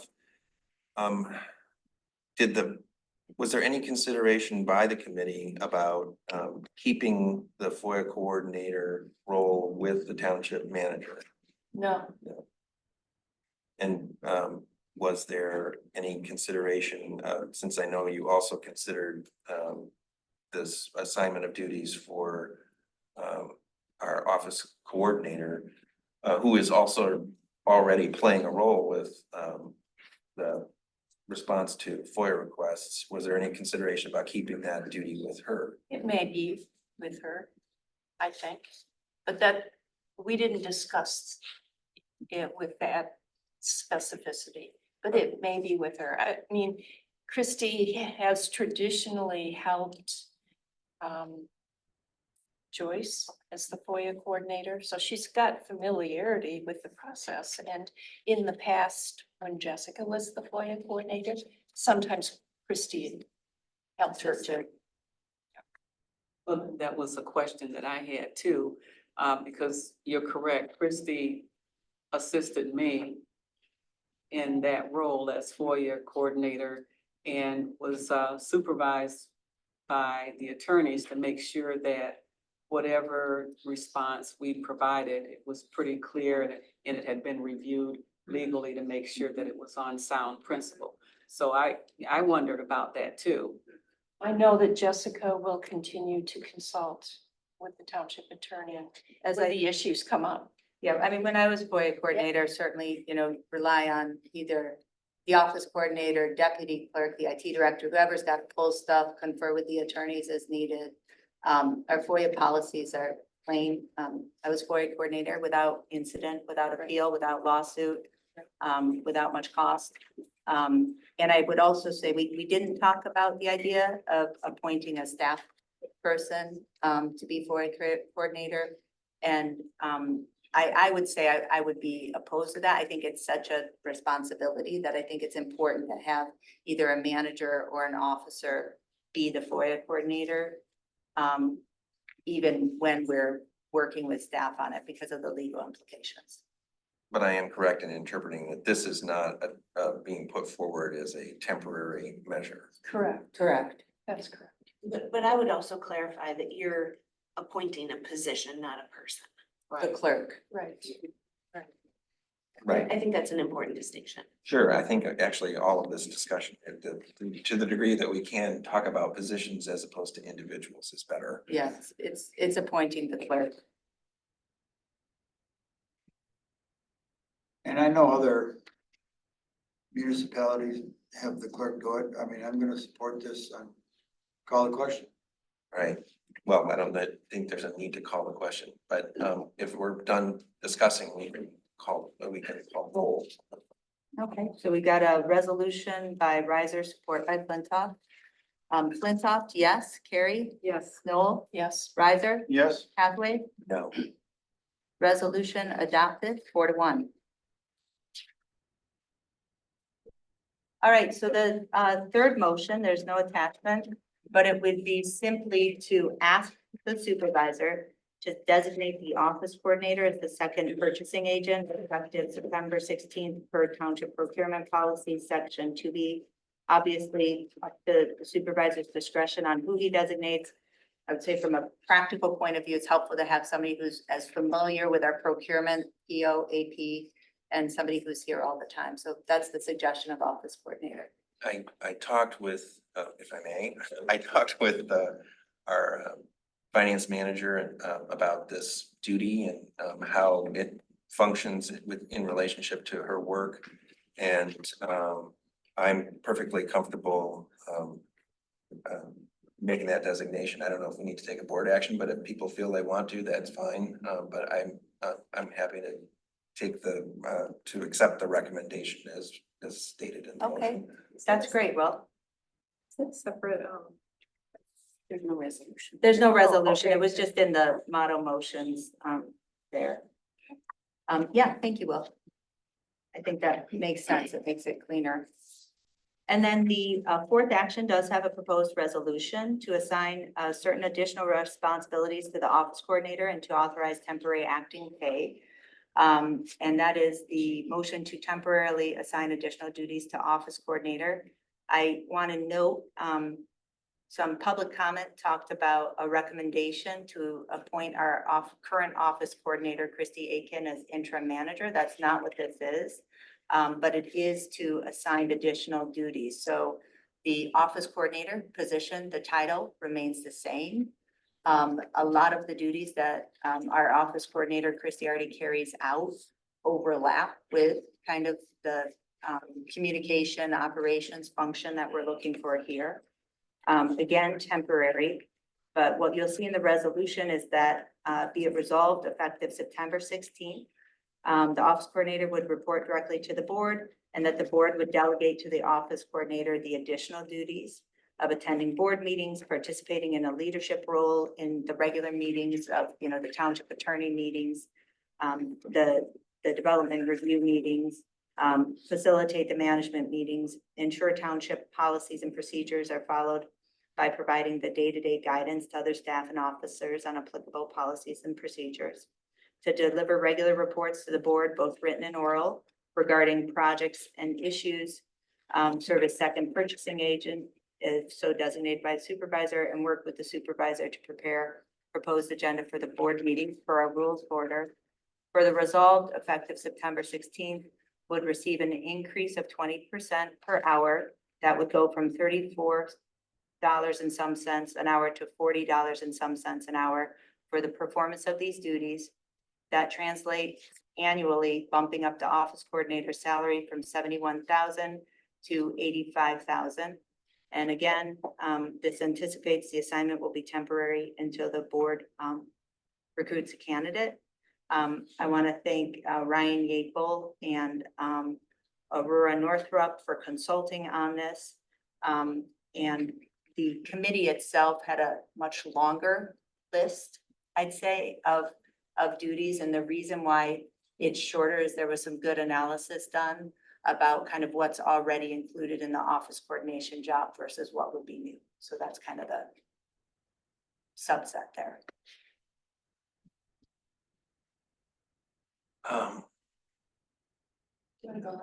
Sure, as you know, you go first. And I also know our office coordinator and HR We generalist. want to hear from the other, do they want to weigh in or not? I don't know. Well, maybe we should start there and then go around the table.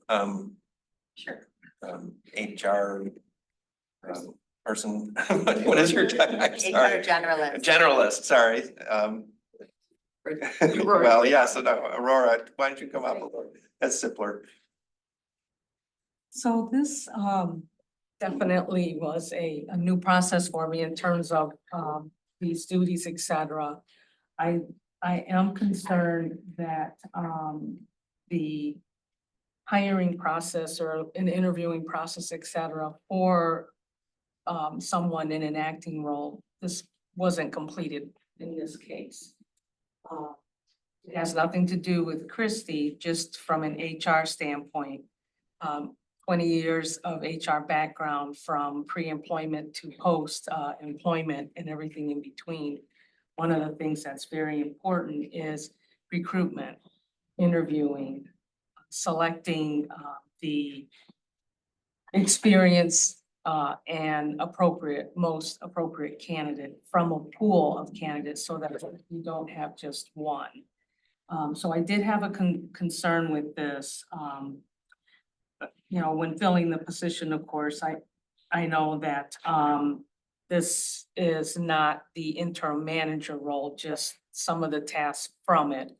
I do want to point out that we did have a process that was approved by the board with Amy Sell. Amy Sell had 3 to 4 good viable candidates. And they were willing to bring that list forward for August 27th, that board meeting. And they had already selected these candidates that they thought met all of the criteria. They had interviewed them. They passed their initial first interview process and were willing to come to the board meeting and be in essence interviewed along in this public setting. So any residents would have been here also to listen in. So we did have that in place. Kathy, I'm glad to hear that Amy Sell reached out to you. I'm hoping that we can come up with a deadline to fill this. And I indicated that last week at the ad hoc meeting. We need to have a deadline of when we want to hire this person, call it a hire date, and work back from that date in terms of following another recruitment process. So talent sourcing, candidate assessment, interviews, et cetera. That is the only way we are going to fill this job with a date in mind without kind of leaving it open and not having that It makes it more difficult if you don't have the end date, so to speak. I want to respond to something you said, Aurora. The prior process that had been embarked on had never been officially approved by the board. And the process just kind of went forward. But there had never been board action with deliberation or a vote or consensus that that's what we were gonna do. So that's why we did like a course correction to do it differently.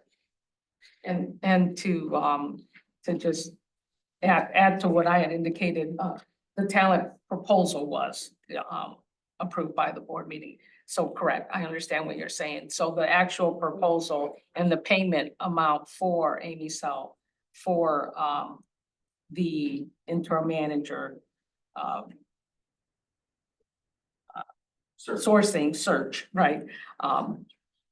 Was, I know, that part was approved, so yes, I should have kind of indicated that. Yeah, and not to split. Right, split hairs, right. but it is important that I think the distinction here that's important is that the payment was approved after the proposal had been signed.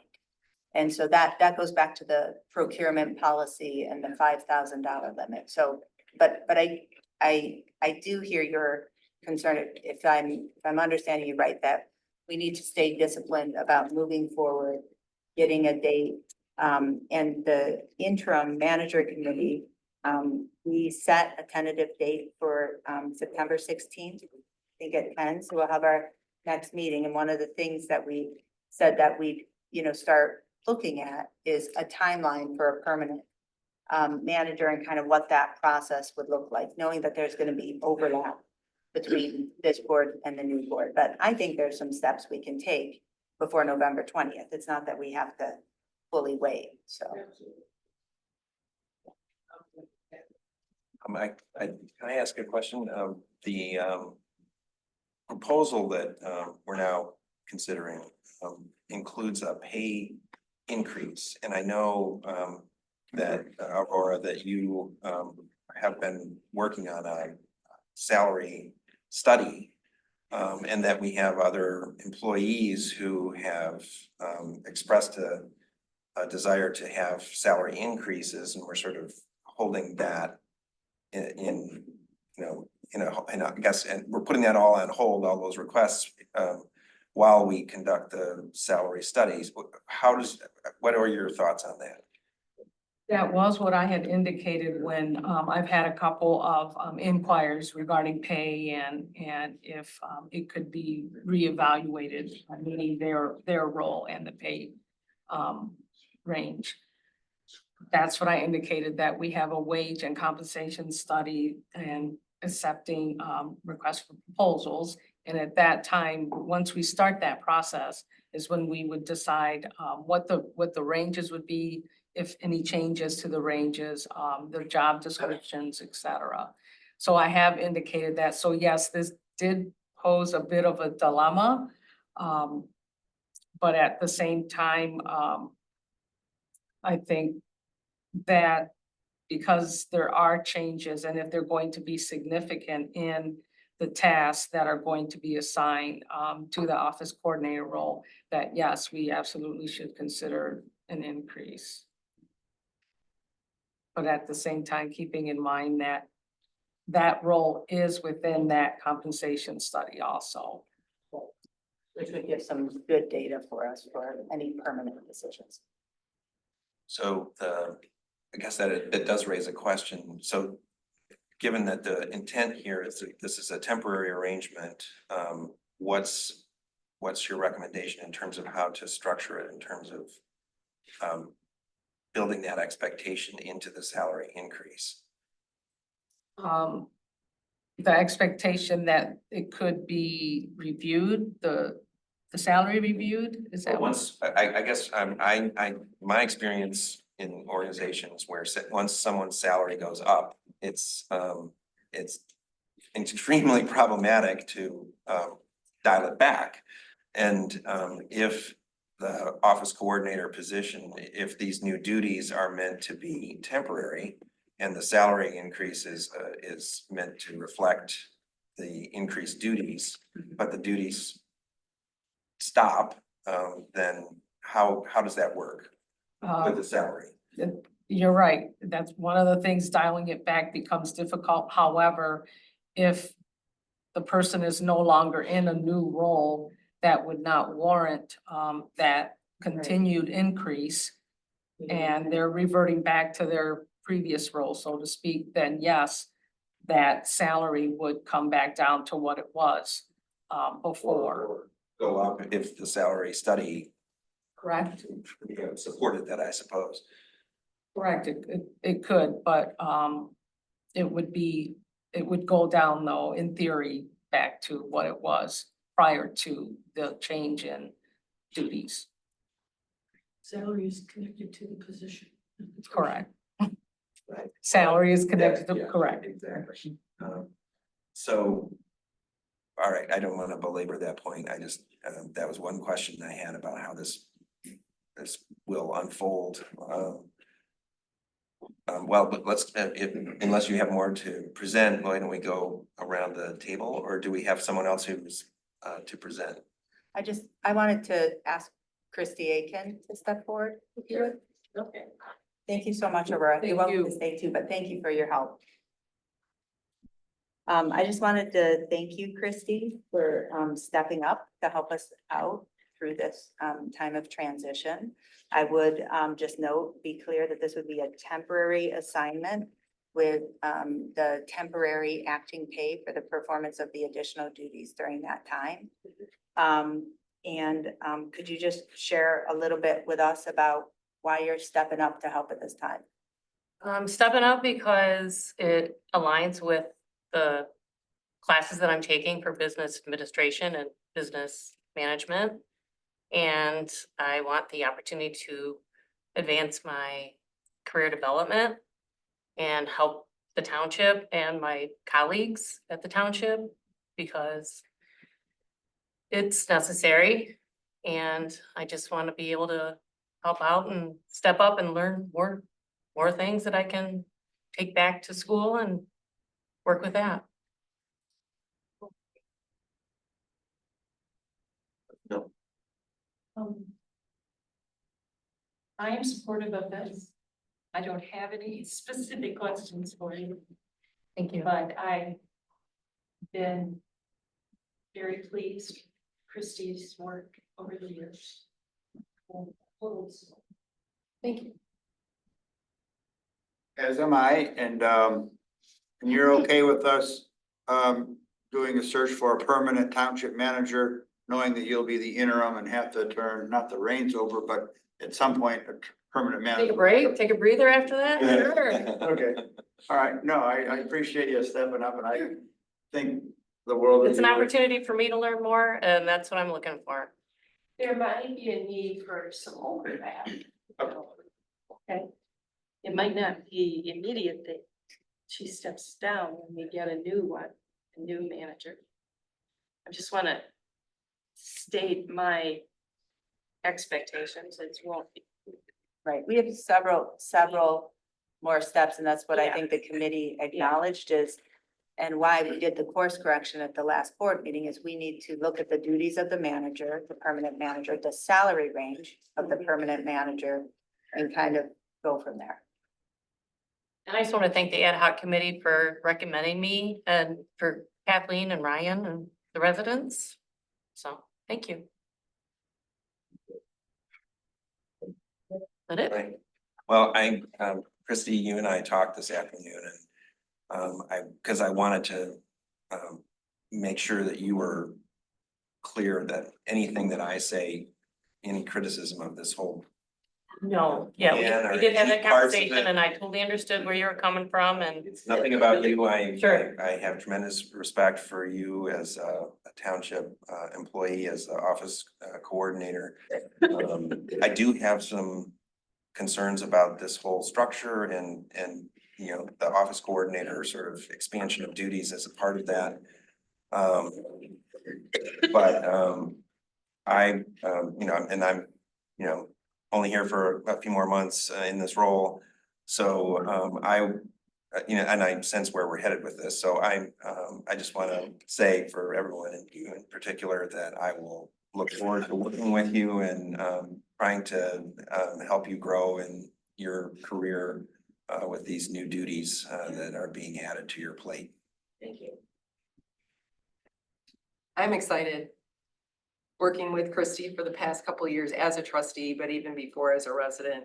She's always been available. She knows exactly who to talk with if I ever needed help or to connect. Residents love her and staff loves her. So I am in support of this resolution for office coordinator slash whatever, we're gonna communications director or whatever. I think it's we're gonna stick with office coordinator. Office coordinator. And also the other resolutions, because now we have a chance to work together as a team. And we are all supposed to be here working for the public, and we need to come together finally and work together. And if there's something that you need support with, you have the rest of us to help you. That's and my also plan. with everybody else. And we really need to bring our township together and yeah, have the same goal. That's my plan, is to be able to reach out to everyone else for guidance and advice and support and do a job well done. Would you like to make the model motion to adopt the proposed resolution to assign certain additional Well, responsibilities can I to ask office something coordinator? to Aurora's point?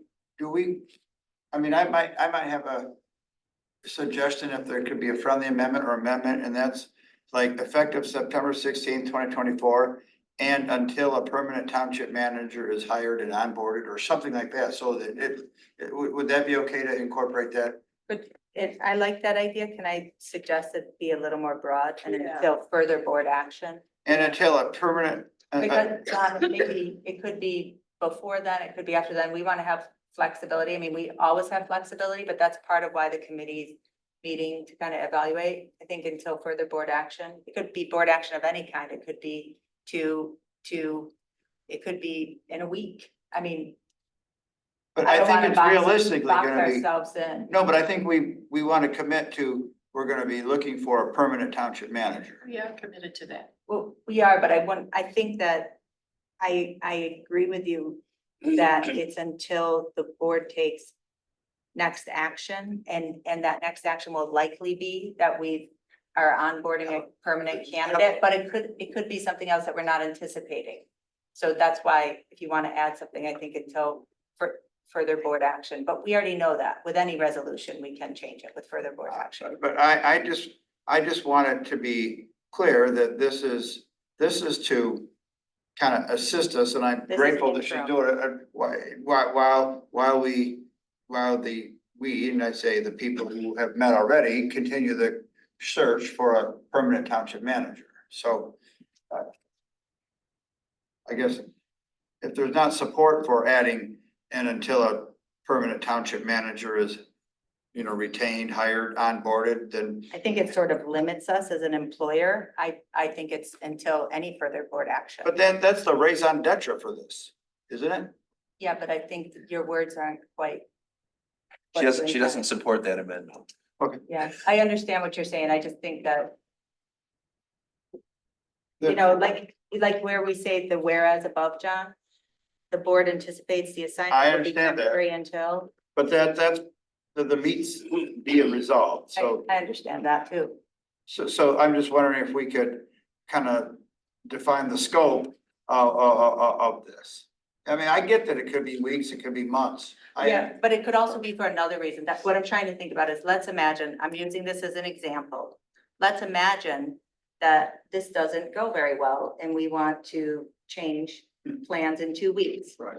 I'm just saying you're boxing us in with your proposed amendment language. I don't think it's achieving what you're Okay, intending to. what do you propose? I'm gonna buy it, I propose what I wrote with the whereas. Because, or if you want to put something in result, you could say until next board action, until further board action. Because it could be for any reason at any time. Or you can just leave it out if it's gonna be that vague. Yeah. all right. That's what I would suggest. Would you like to make the motion? Okay, so, John, are you? Clerk Flintoff, trustee Riser here. That's right, Um, that's fine. You're talking about the whereas the Board of Trustees anticipates that this assignment will be temporary until the board recruits a candidate. Doesn't that cover what you're trying to say? He was trying Yes, to move it that covers it, idea. it covers in the whereas, but not the, not the. Yeah. Oh, I end see what you're result. saying. He's just nervous about the. No, I'm just trying to give Well, clarity. we don't have to. I'm not care about nervous. those people. I support Christie and I'm gonna vote for this. Yeah. If with someone two would make hands. the motion, that we could move on. So we have a resolution offered by Carrie. I'll support. Okay. So moved by Carrie, support by Flintoff. Please call the roll. Flintoff, yes. Carrie? Yes. Noel? Yes. Riser? Yes. Hathaway? Yes. Resolution adopted 5-0. Congratulations and thank you. Thank you. Can we take a 5-minute break? Yes. Second minute. Okay, let's take a, Let's make it really fast. Yes. yeah, if everyone please do make it just a 5-minute break, because I want to try to move on to the next agenda item. Okay. Are we standing and wait? Yes. Okay. We are. Well, personally. Okay, we're coming back. A housing issue where they might put something on. Folks, we're coming back into our meeting. If you would like to have a conversation, please take it outside. All right, we're back and the next item on the agenda is the Arbre, is that how you say it? Arbre Grove? Arbrest Grove, sorry. And that's SP number 21001 site plan.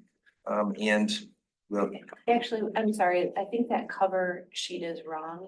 I Oh. think it's 21021. oh, It was wrong in the page in our packet. oh, Yeah. well, thank you He's for, reading. thank you for correcting that. because 21021.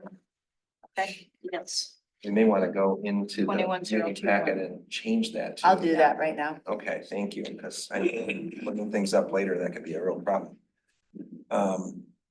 Well, and I explained to the folks who are here on behalf of the development, the procedure that we go through is that we first turn to our planning consultant, which being Laura Krebs, who I believe is participating remotely, and then to our township engineer, and I'm not sure if Matt's on. Yep, we have Matt and Stacy. Matt and Stacy, okay. So first we turn to our consultants for planning and engineering, and then we turn to you folks, and then you have an opportunity to make a presentation. And just to make sure everyone's aware, this is actually the first time that this Board of Trustees has actually had this proposal, this development proposal on our agenda. So even though we've been talking about it for a long time, this is the first time that we've really officially had it as an agenda item. Laura, please take it away. Good evening, everybody. Can you hear me? Yes. Okay, Aubrey's Grove is a proposed 35-unit townhome development located on the east side of Zeeb Road between Park Road and Polo Fields. The parcel is currently vacant with a significant number of natural features, including woodlands and wetlands. The parcel is zoned MR2, multifamily, residential, and abuts existing multifamily developments to the north and east. That's the Park Grove condominiums. Multiple family development conforms to both the existing zoning of the site and adjacent zoning and land use. The Planning Commission recommended conditional approval of the Aubrey's Grove site plan on March 14th, 2022. Since the Planning Commission recommendation of approval, the applicant has submitted detailed engineering review, which is our process for plan review, where all conditions of the Planning Commission had been addressed. And this includes various easement agreements that were remaining items that were holding this project from coming before you previously. There have been a few site plan amendments since the Planning Commission review of the project in March 22. However, these modifications were all due to engineering and fire requirements and are typical of our detail engineering phase of review. I'm happy to answer any planning related questions. I know it sounds to me from the discussion, there are actually a lot more maybe engineering questions, and I'll let Matt discuss any of those. Thank you. So does Matt need to be invited in? No, I'm in. I'm going to leave my camera off today just because I've spent many hours at U of M hospital today and not prepared to turn on my video. Matt, thanks for being here. Yeah, absolutely. So Laura did a good job laying it out. The detailed engineering and kind of this site plan's been going on for a very long time. So, to kind of play off of some of the public comment that we heard tonight and just where we're at, a lot of the planning commission reviews, those were done a long time ago. And it's a standard process for planning commission to take place and then detailed engineering to commence. And a lot of times during detailed engineering, that's when the water resources commissioners review is finalized, the road commission's review, our review, and then on top of that, permit reviews. So in this case, there's several Eagle reviews that have happened and whatnot. So our reviews date back a ways. Stacy's on too. She can comment on the dates, but I'm pretty sure our latest letter's in the packet. Our primary purpose in reviewing this looks at several things: access management, in and out, and layout of roads, grading, drainage, and paving. I've heard a lot of comments about stormwater, so I'm sure there'll be comments on that or questions on that. I'm happy to address any stormwater questions. It was also reviewed by the Water Resources Commissioner's Office, reviewed and approved, meets the current standards both for infiltration and detention. And then one of the most important parts for the township is the water and sewer. Public water main is being brought onto the site, and then sanitary sewer is actually collected and discharged into the public sanitary sewer out in the right of way. All those things were reviewed and to the engineering standards that are current in the township, as well as Eagle and all appropriate agencies. So from an engineering standpoint, when we're looking at utilities and access management and whatnot, we've gone through this. There's been a lot of discussion, not only with individuals that have been designing the plan, and the applicant, I'm hopeful, is here that can address many of your questions as they should, but also with the Parkwood residents. I think my phone rang more times from Parkwood residents asking questions, and we did our best to answer those. So letters in the packet if you have any questions specific to any of those utilities that I mentioned, or the process, or the difference between the site plan review and when the planning commission saw it versus the detailed engineering process and the permits being issued by the various agencies. I'm happy to answer that. Stacy was heavily involved. She's here too. So I may need to defer to her on a couple things, but we're happy to hopefully move this along in whatever way the board decides tonight. Thank you. I think now we're ready for your presentation. Okay. So if you would please introduce yourselves. Absolutely. All right. The PowerPoint up.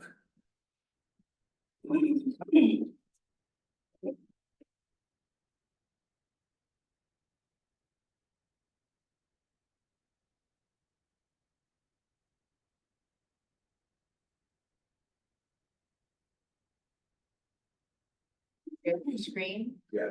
Yes. Yep.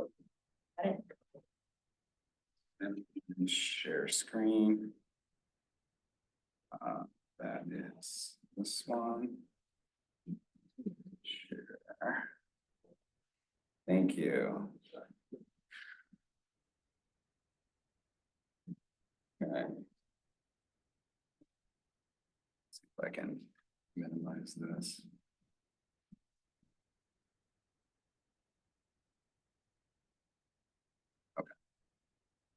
Good evening. My name is Mike Knowles, Knowles. I am with the Umler Group. We're the civil engineers and surveyors working for the Innovent Group.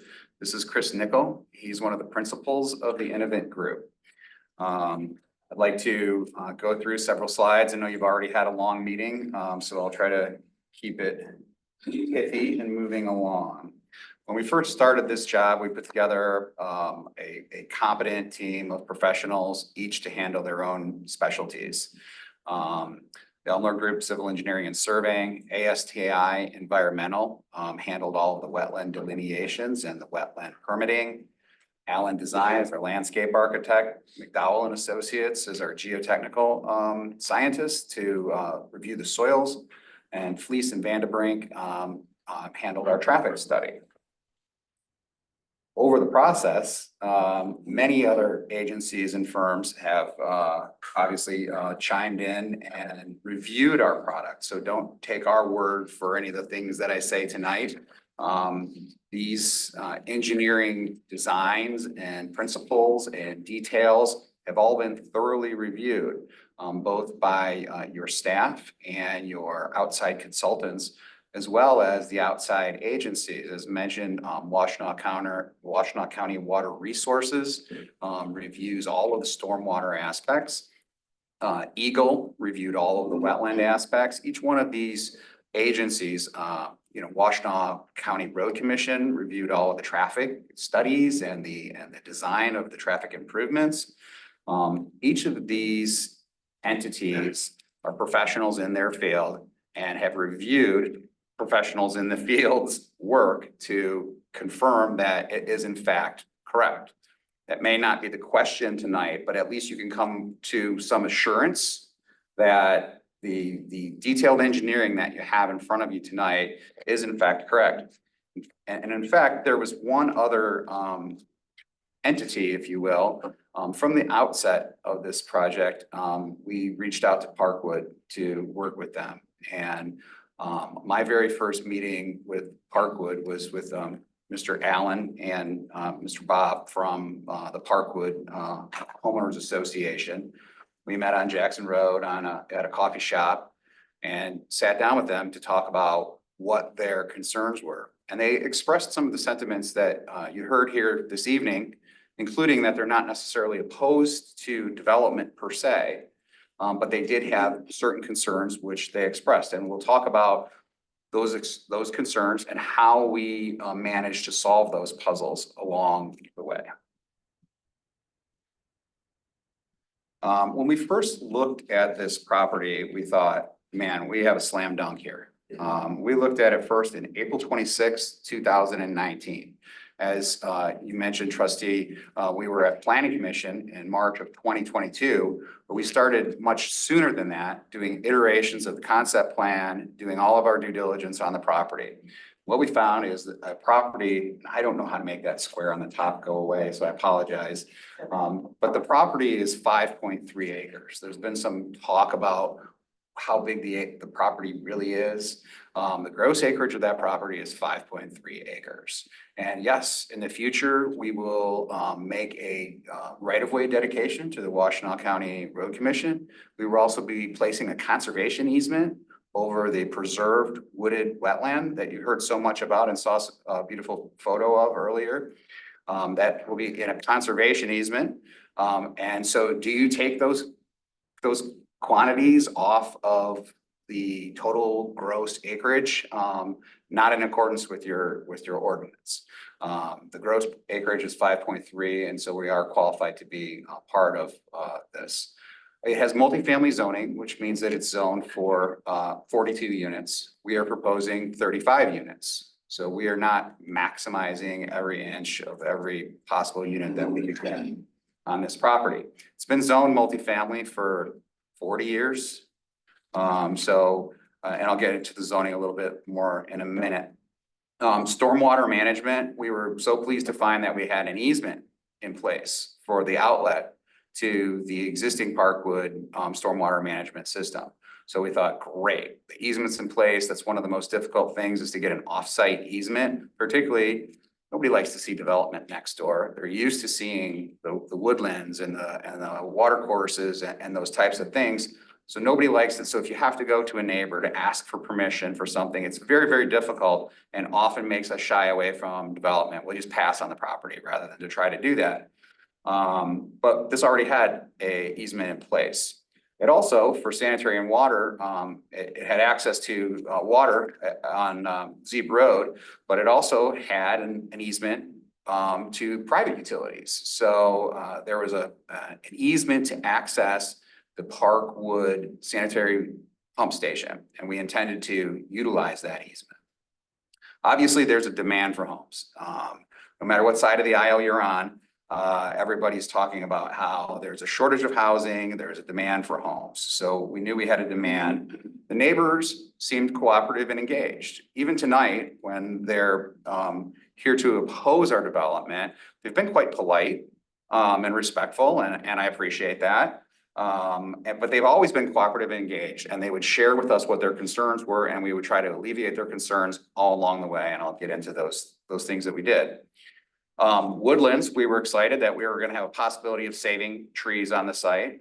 One of the speakers, the second speaker, talked about screening along the edges, and you'll see that clear cut is a mischaracterization of what we're doing to this site, because there are a number of trees that are saved, and they're specimen trees, and there's a whole lot of landscaping also happening along the perimeters.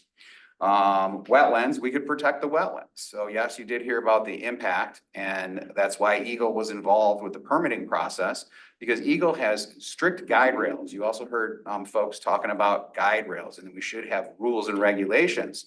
That was one of the things we were most excited about this project, is because we weren't asking for any exceptions to any rules. We were simply following the guidelines that were in place. And we did that with the wetlands, and we'll talk about that in a little bit more. So we were excited. We thought, okay, this is good. The soils are clay and sand, no surprises. Yes, there's loam on site. Yes, there's topsoil and organics on site. And there certainly is no place to lose the organic material on site. We're not building berms because we're preserving wetlands. There's no place to build a berm.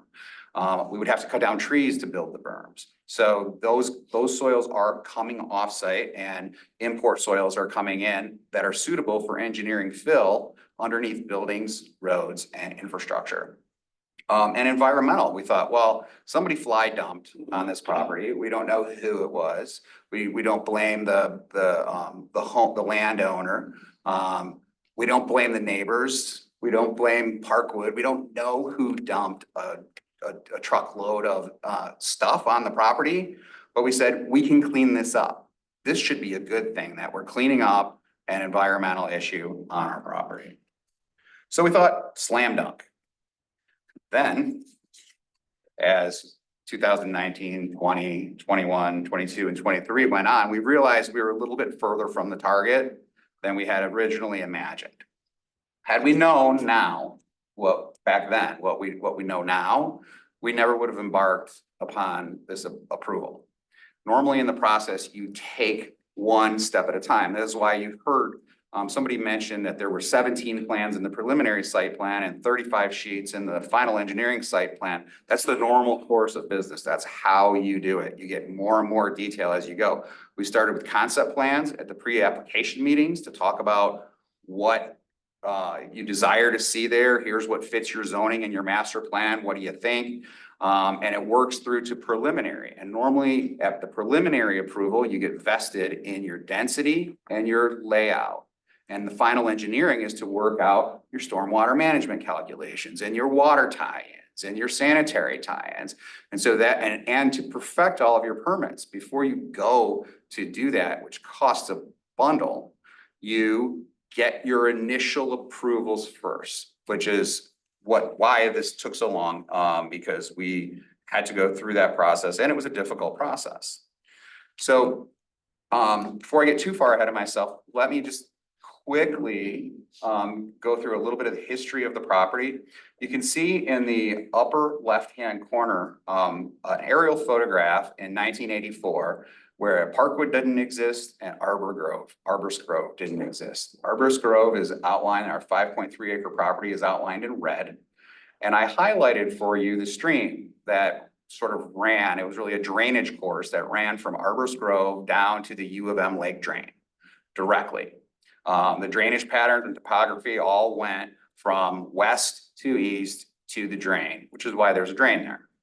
The middle one shows you 1990 an aerial, and you can see from that aerial that the Parkwood development was going in. Arbor's Grove is still just a woods. And you can start to see the shadow of a new wetland form. And the reason is, if you go to the detailed sheets of the engineering for Parkwood, because we all have to go through detailed engineering, Parkwood was no different. They put 5 feet of fill right along our eastern property line and along our northern property line, which created the wetland because it blocked the drainage, the natural drainage from Arbor's Grove to the U of M Lake Drain. However, and that this is I'm not blaming any of the folks, the residents here or those online. They probably weren't around at the time, and they certainly weren't involved in the development of the property. The developer didn't have a problem with that because at the time they controlled both pieces of property. So what they did was, you can see in the upper right corner in 2010, you can see where with Parkwood completely developed, you can see there's a stormwater system in red. I have it highlighted in reddish brown there, and in purple, the sanitary system went right past his property. And so he installed an inlet, a catch basin, a beehive catch basin to let water into it, to capture the water that runs off of Arbor's Grove property, take it through the pipes of Parkwood and go into the Parkwood stormwater management system, into the basin where it goes today. Anytime you saw, Alan had a picture of the wetlands at its wet stage, when that reaches any higher than that, it goes into the stormwater system and goes into Parkwood's stormwater system. So he provided an easement to himself at the time. And I know it's an old document because it was back from probably the 84, 90 area. You said he. The developer of Parkwood that had it under control. There's a recorded document. We're happy to provide it. And that's a little screenshot of it in the lower right-hand corner. It's recorded. And so where you see the manholes with a yellow box around it, in the upper right-hand corner, there's 2 manholes there, a sanitary manhole and a storm manhole. That's the easement that we're talking about. He said, this property can tap into the storm and the sanitary in the future without any restrictions. And that's what you see in the clips, the highlighted pieces of that. It's all a matter of public record. So, but as you notice, there was a concern. The Parkwood easement, we explained to them at that friendly chat at the coffee with Alan and Bob. And the HOA said, well, we have a concern about that because we have a reliability problem with our private sanitary pump station. And the issue is, we had a couple of our residents' basements flood. You heard a little bit about that today as well. And so we just signed up for I think it was somewhere between $10,000 and $15,000 for a emergency backup generator to run that pump station in the event of a power outage. And we said, well, can we contribute to that? You know, if there's capacity there and we can tie into that, maybe we can pay for the generator. We can do some of the things to help each other out since we're coming in. And he said, I think it's a tough sell to the residents. We would rather you not tie into the sanitary system. So we said, okay, well, let's explore some other options. So how we solved that problem was, let's not tie into Parkwood Sanitary. Let's design a standalone system that ties into the public system. So as you heard, we have E1 grinder pump stations, 1 for each of the buildings, that run a low pressure force main out to Zeeb Road and does not go through Parkwood. And we thought, this is great. Never mind that we just added a bunch of expense by adding each one of these units to each of the units. That seems to be a small price to pay to get along with the neighbors, and we have another way to solve it. So let's go ahead and solve it that way. And that's what we did.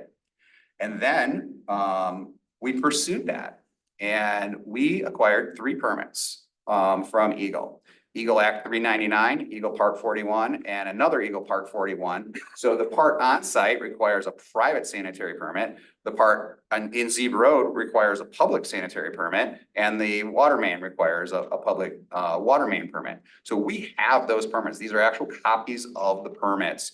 We went through the process, and that's why there's more and more plans, because there's more and more details that are required by each of the jurisdictional agencies to review our water and sanitary design, so that it can be vetted after it's reviewed by us, the engineers for the applicant, the developer. After it's reviewed by OHM for the township, then it goes to Eagle and is reviewed by them, and it was approved. So then we turn to stormwater. Stormwater is a much bigger issue in the area, and we've heard a lot about stormwater. And so let me give you sort of a bird's eye view of the stormwater. So if you look at the brownish area, you see a blue square that says 2,368 acres. So that is the drainage area that runs through Parkwood's backyard. So when we talk about, and you can see on the map, let's see if I can get my cursor over it. If you can see my cursor. No, you can't. Oh, yeah, you can. So you see the yellow square right there? That's Arborist. So this is all to scale. That's a 5-acre piece, and the purple piece is Parkwood. And these 2,000 acres from Wagner Road over to Zeeb Road and from Parkwood all the way down to Waters, all run through Parkwood's backyard. So there's a floodplain. It's not anyone's fault that Parkwood was, and here's the county drain map in the middle. Parkwood again in purple. You can see the drain coming through. You can see all the tributary drains that are all coming through to come through Parkwood. And then this is the FEMA floodplain in the upper right-hand corner. And you see as it comes down through the drain, when it gets to Parkwood, it covers all of Parkwood. Parkwood was built in a floodplain. Okay, and it was unfortunate because if you look back at the old engineering drawings, it's not shown as a floodplain there. And I thought, why is that? How could that happen? The floodplain elevation wasn't determined until after all Parkwood residents moved in. So they found out that they were in a floodplain. The floodplain determination was done years later, right? So that those floodplain elevations change over time. As you know, you talk about more and more drainage being added, and we have to implement things that are sustainable systems, sustainable stormwater systems. How are we going to handle all of this flooding? So what I'm here to tell you is that this 5 acres of Parkwood is 0.02% of the water that goes there. And oh, by the way, it already goes into the Parkwood stormwater system, taking up capacity in the Parkwood stormwater system. So just a quick overview, and I know you've got Matt Parks on the line. You could always ask him to confirm and vet out anything that I say about this. So here's a blow up of the floodplain on Parkwood property. And what you see here is Arborist again in red. And now I've highlighted in blue the detention system, very small system, because back when it was built, they didn't have the current standards that we have. They had standards, but they just didn't have the volume and the treatment and the things that we do today. So as I mentioned, all of the runoff from the Arborist property goes through the storm system of Parkwood into their basin and fills up their basin along with their stormwater, and then it lets out into the U of M lake drain. We are proposing a separate route. So we're not creating a new easement. What we've done is we've amended the existing easement that says instead of going into our storm system, we want you to create your own storm system and go directly to an outlet, just like ours goes directly to an outlet. So what does that do for everybody? It's a win-win for everybody. Well, how? Right? You hear me say that and you're like, how can we believe this guy? Because if you take the volume of water that's going from the Arborist property and you take it out of the detention basin for Parkwood, you logically must have more capacity there for their own stormwater. It has more storage capacity without having to worry about our water. So you'll see that we've created our own storage. So here again is the drainage conditions. All the property drains towards the northeast corner of the site where you see the purple dotted line that is the storm system that takes it to Parkwood Basin. And you also see from the fill that they placed on the north property line and on the east property line, those drainage arrows go to our property. So a lot of the water on our property is coming off of the Parkwood property. So we're collecting their water, we're storing their water, treating their water and outletting it and preventing it from going inside that basin as well. So how do we do that? So a couple folks mentioned, well, gosh, you know, there was a huge difference between the preliminary plan and the final plan. Well, the preliminary plan has conceptual stormwater. The final plan has all the details 100% engineered. So in the preliminary plan, we were able to satisfy our treatment and storage requirements through the use of the bioswales. Bioswales is a sustainable system. Washtenaw County Water Resources Commission was one of the first ones to start doing this.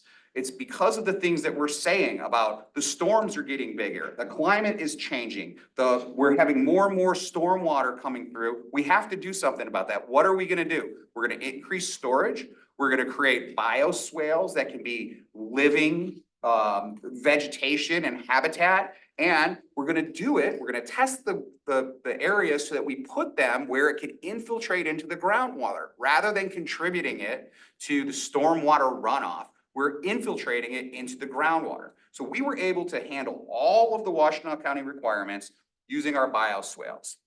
Along the way, the Parkwood HOA hired 3 professionals to help them assess this, because they hear me say this and they're like, well, we don't know. This is not our specialty. You know, they're doctors and lawyers and whatever they do for a living. Let's hire an engineer. So they hired George Jerome and company to review this. And he said, you know, I'm not really hot on pervious pavement, even though it's one of these sustainable infiltration devices. They can get plugged up. It's hard to maintain over time. And I would prefer that you had a structural infiltration basin, that you had something to store more water than is necessary by the Washtenaw County Water Resources Commission. So we said, fine, let's do that. So we created this in orange, you see it highlighted there, the structural infiltration basin. Several folks talked about, oh my goodness, there's an underground storage system that is so unusual or unique to the area. No, it's not unusual or unique. What it does is you find out where you have sand. You create your basin with an open bottom on it. You store all of the volume of your stormwater in, and you give it a chance to percolate down into the ground rather than into the U of M lake drain. Now, the way it's sized to take all of the water from our site in a 100-year event. Well, what happens when you have a 500-year event? What happens if the flood comes through? The once in a century flood comes through. Well, there's an overflow there, and that's what you see in red. And you see Parkwood's engineer had a hand in us creating this design, is because he said, listen, we want you to have an overflow that doesn't go into the wetland because we don't want the wetland to be flooded out. That, you know, goes at an overflow from your infiltration basin, which is oversized, by the way, at their request, over and above the amount of storage that we need, and has a direct outlet to U of M lake drain rather than, which we had a preliminary, it was gonna go into Parkwood's stormwater system. So first request was don't tie into our sanitary. Second request was help us with stormwater. Take some of your water out of our basin so we have more capacity and put your system on steroids so that we can have an improved situation. Now, if you circle back to the slide with 2,300 acres, the 5 acres is being responsible. The 2,300 acres is still out there. So even though there's still gonna be flooding issues over in Parkwood, it's not because of this property and it's not because of this stormwater management system. So we went and we got this permit approved. We got our design approved by George Jerome on behalf of the Parkwood HOA. We submitted it to Washtenaw County Water Resources Commission, and this is our approval letter right here from them that says it's approved. It was also reviewed by OHM, Carlisle Wortman, Eagle, to a certain extent Scio, and of course, the authority on it is Washtenaw County Water Resources Commission. It's approved. We have the permit for this. This is a great system. If we get denied, they're gonna have less stormwater protection than if we build it. Whoops, I went back too far here. Stormwater, okay. Zoning, folks talked about zoning today.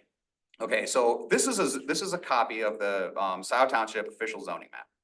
And what you see is a lot of different colors. You see green, you see yellow, you see red, you see orange. Orange, I put the big orange on there. Orange is the multifamily zoning. And our piece of property is right here. You see my cursor? Okay, so it's right there. it's one of the few multifamily zone parcels left in the township. It may be the last one. I thought I heard somebody say that earlier. I don't know if that's true or not. So the issue with zoning is there's a whole lot of green and there's a whole lot of yellow, which is low density, which is what people were talking about tonight. Is Scio Township is very open. There's a rural feel to it. It feels great. You're close to Ann Arbor, but you're also close to, almost feels like Traverse City too, right? Here in Scio Township. And the reason that you're able to have so much green and yellow zoning, low density ag, fields and farms, is because you also have high density. So it's called exclusionary zoning if you only have one type of zoning. So you have to have a mix of zoning. So this was designated as a multifamily piece of property for at least the last 40 years.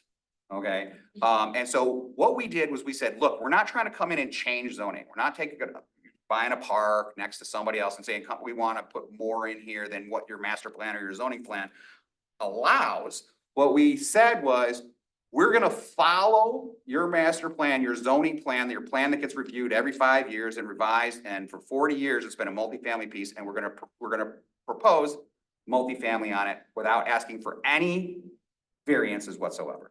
And usually that's a slam dunk. Here's an aerial of it, and you see, there's, you heard a lot about, it's, different than the area. Well, back when I was a young man, I paved country French estates when I worked for a paving company. Parkwood is a multifamily, development. Scio Village, Cambridge Club, Arbor Chase, Arbor Point, is a single family, but it's a higher density single family. And it goes back to that plan that you saw where it was sort of the higher density is sort of all clustered around the Jackson Road corridor, which makes sense from a zoning perspective. And this is one of those pieces. Oh, by the way, it also, 8 units to the acre is what it's zoned for, which is 42 units. And I always ask, because people always say, well, I'm not necessarily opposed to it, but if there was just a couple units less. Well, if we had 32, would there be fewer people in the room? Or 28? The goalposts tend to move when you talk about density. What we tried to do was to see what fit the site with product, your normal, what are we, 24 feet here, 24-foot wide, townhome product, standard townhome product, meets zoning, no variance requested, and along the way, we're gonna clean up some environmental, we're gonna help with some sanitary, we're gonna help with some stormwater. We thought it was gonna be a slam dunk. So the trees, everybody talked about the trees, about clear cutting the site. Well, we're saving 184 trees. That's 28% of the trees. Oh, that's big of you, right? 28% of the trees. Why not 98% of the trees? Because it's not a preserve. The reason that there's a tree ordinance is because the municipalities all across Michigan and across the United States have said, trees are important to us. We want to encourage preservation of them. But to make it fair to all landowners, we're going to have in place laws that will have a penalty that isn't an onerous penalty. So if you cut down a tree, then you have to plant another tree. If you cut down a big tree, you might have to plant 10 trees. And if you don't have room to plant 10 trees, we'll take your money and we'll plant the trees for you. And this has created a lot of problems for a lot of different municipalities because you can't commingle those funds. So a lot of municipalities have $2, $3, $4, $5 million. I think Novi's got $11 million in their tree fund, and you can't use it for the other things that you need, like the increase for the young lady that you spoke about tonight.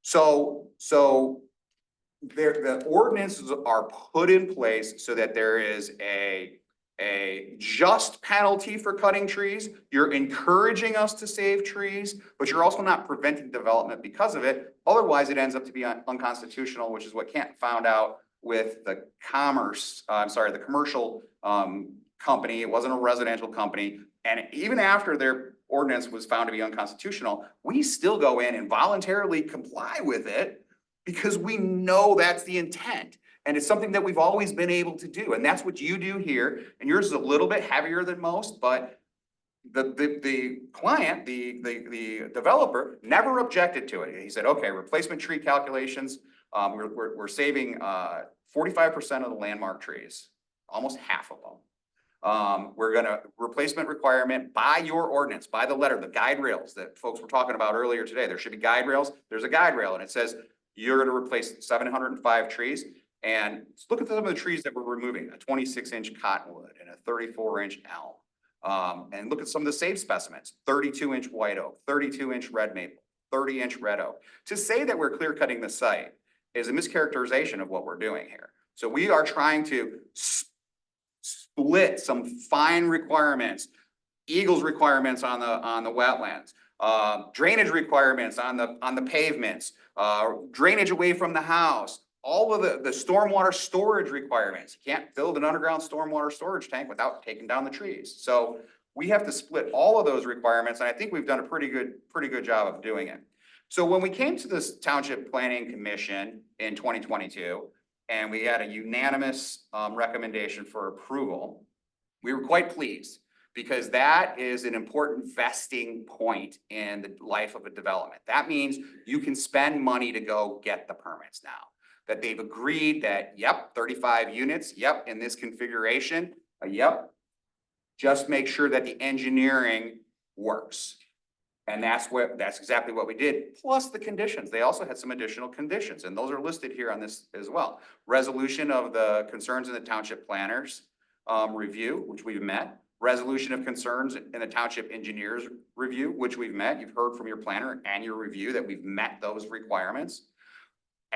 We had a gravel trail through the woods for the pedestrian walk there, and they wanted a hard surface for people to push their strollers and that type of thing, bikes and kids tripping, and so that could be snow plowed in the winter. So we added that sidewalk.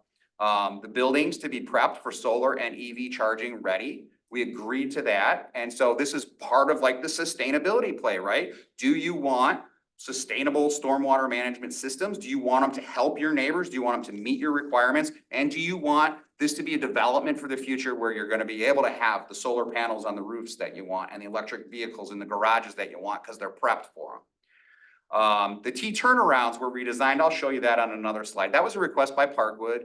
So we had a T turnaround right on the property line, and they said, oh, we're gonna get a lot of headlights coming into our bedrooms. Can you relocate that? And we did that. And then applicant to work with Parkwood to provide agreements on stormwater management, maintenance, and conservation easement. And so basically they said, look, there's a lot of people here. There are constituents, there are residents. You go make a deal with them. I know you say you got an easement, go satisfy them and then come back to us. Work with Parkwood. So we did that. And before that, we also got our wetland permit from Eagle, and this is a copy of the permit. I recognize some of you from the Zoom meeting that we had. We had a public hearing with Eagle. And the reason that they approved this permit is because it meets all of their requirements, the guardrails that are put in. So in 1972, when the Clean Water Act was passed in the first place, when Lake Erie caught on fire down in Cleveland, that gave the authority to the EPA, who delegated it over to the states, that's Eagle. And they've got rules about exactly what you can and cannot do, and we have met all of those rules. And oh, Brooks Williamson was not our consultant. It was a consultant hired by Parkwood to make sure that what we were saying was true. And we had to change our plan and change our mitigation around to satisfy Mr. Williamson on behalf of Parkwood. The traffic, everybody hates the traffic. So this 30 unit, 35 unit development gets to build an accel deceleration lane from the proposed entrance, which is here in yellow, all the way to the north, past Parkwood, all the way past Trillium, all the way up to, I think that's Somerset Drive, and to the south, all the way to Polo Field. So we're like, what? We can't just do an acceleration deceleration lane. We've only got 35 units. You know, we're only going to have limited number of they're like, yeah, but Zeeb Road, I mean, it's busy. It's really busy. You got to have a dedicated passing lane. So we have to widen the road. We have to have a dedicated passing lane. You see it in red on my drawing. I know it's small. I apologize. But there, you know, there's a whole passing lane so that people can stop in the middle of Zeeb Road to be able to turn left in there, and traffic can be still going north and south on Zeeb Road. So we're widening the road from, like I say, Somerset all the way down to Polo Fields, and you can see it in your design doc. Don't let me characterize it. It's in there. You know, some of them are slivers, some of them are wider, but it is that length of improvement. And so that was approved by WRC. When I said we didn't ask for any variances, that was a mistake. We actually did ask you for one thing. We said, hey, I know you have trouble finding places to plant all of these trees. The neighbors would really like some of those trees. If we have to plant 700 trees and we can't find room on our site, we can only find room for 91 trees. Why? Because look at the aerial. You can see all the trees that we're saving over there in the wetlands. It's not a clear cut. It's 25% of the site, roughly, just judging by looking at this thing. Can we plant some of our replacement trees on Parkwood? And the township said, sure, be a good neighbor. Plant trees on Parkwood's property. We said, great. So then we went to Parkwood. Sorry, is that the easement for tree conservation that's proposed in here between Parkwood and Arborist? Yes. Okay, so Yes. The township, did the townships, who said yes for the township? It was through planning. You know, we asked the question through Not to planning. get off track, I'm just trying to. Okay, yeah. Data points. We here. can we can drill down onto that.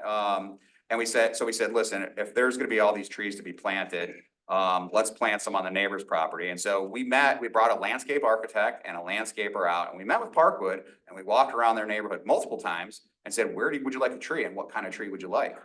So 231 trees, and the plan is in your landscape plan, in the set. 231 trees are to be planted on Parkwood. 94 trees are to be planted on Arborist Grove, and 347 trees are to be paid into the Scio fund. I know that you'll see in Ms. Krepp's letter that it says a higher number is to be paid into the fund, and we immediately called her on that after the planning commission meeting, because I believe that might even be in the minutes of the planning commission meeting, where we said, hey, let us take care of our neighbors instead of just paying into a fund, which makes sense. Okay, so that's tree replacement and screening. Here's like one of the renderings that was in your landscaping plan that shows where the arborvitaes are gonna be planted. There was a speaker, I believe it was the fourth speaker.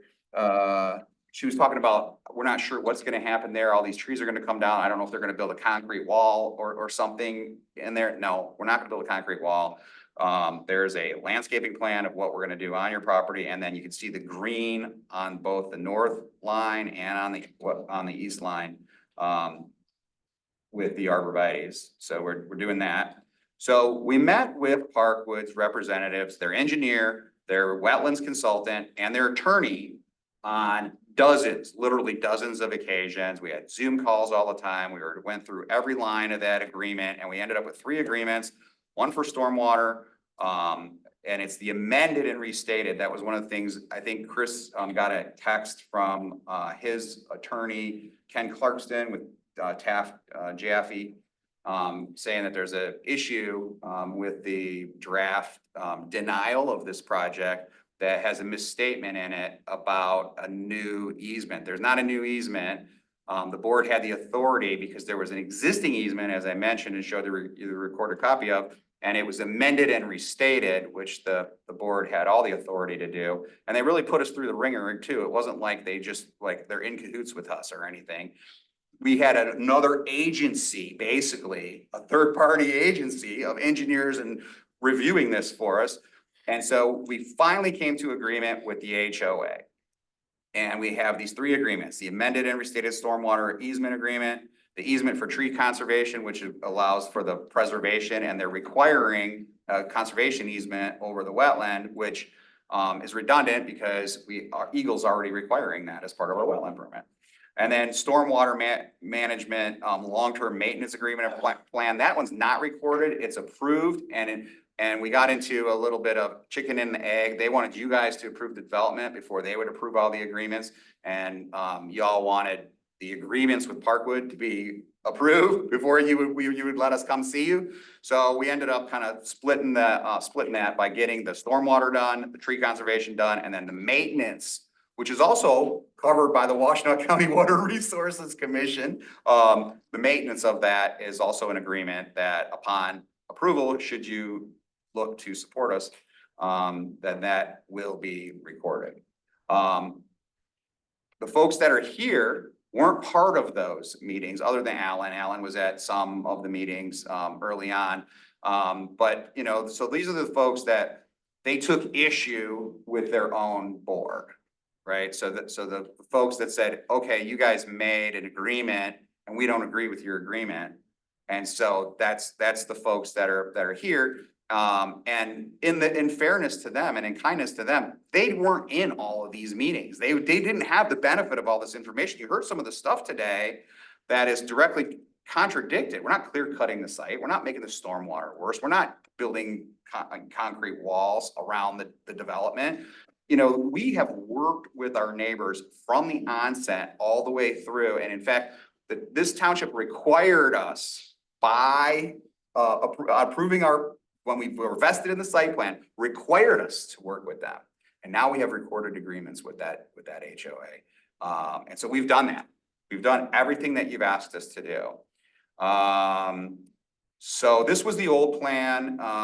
You see the hammerhead that used to be there. So that was one of the things that we had to do, was to move the hammerhead. And this is the current configuration. You can see there's no hammerhead there. And we had to, heard about fire department and everything. We had to demonstrate turning radii for the hammerheads that we have in there. So to make sure that you can have fire coverage over the entire development. So we've met all the requirements of the conditions of approval from Planning Commission. We have a recommendation a unanimous recommendation from Planning Commission. We have a recommendation from your engineer, who is, I heard you talking about segregating duties. You've picked your engineer, you picked your consultant. They reviewed it. That's what their jobs are. And they say that it's right. It's ready for approval. And so the question that we have for you tonight, after going through and getting Planning Commission and Road Commission and Eagle and the County Stormwater and the Parkwood HOA and the Eagle Water and Sewer, and we're consistent with the zoning and we're not asking for any variances whatsoever, is will you support us? Thank you very much. Great. Thank you very much. Mike said it all. Ken did want me to read the legal thing about what was wrong with the draft. Would you like me to read that into the record? Okay. Yeah, we have a question. Sure. Yeah. Absolutely. I mean, the whole point was that in 30,000 feet view is that it's not a new easement, it's an amended easement, and that has a different legal connotation, I guess. So that there's a misstatement in that resolution. So that's what it's about. Thank you very much for the thorough presentation. I ordinarily we don't allow quite as much time, but this is your first appearance before this body to sort of make your case. We have been hearing sort of the other case for quite some time. So I think, you know, it makes sense to allow you an opportunity to respond to the different issues that have been raised. Excuse me, a little hoarse. But now it's time for the board to discuss.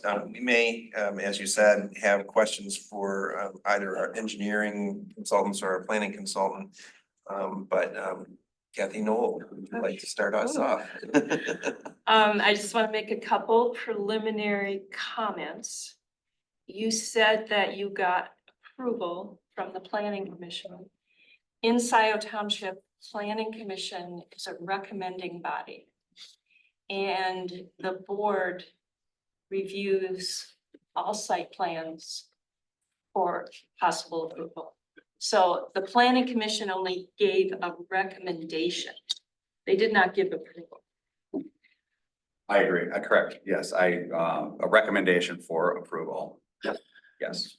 And a few other things before I go to my comments. Kathy, may I just make one Yeah. small point on that?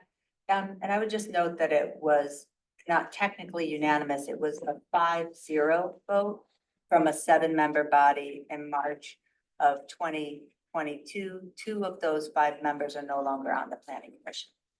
Okay. And you referenced that this was 5.3 acres.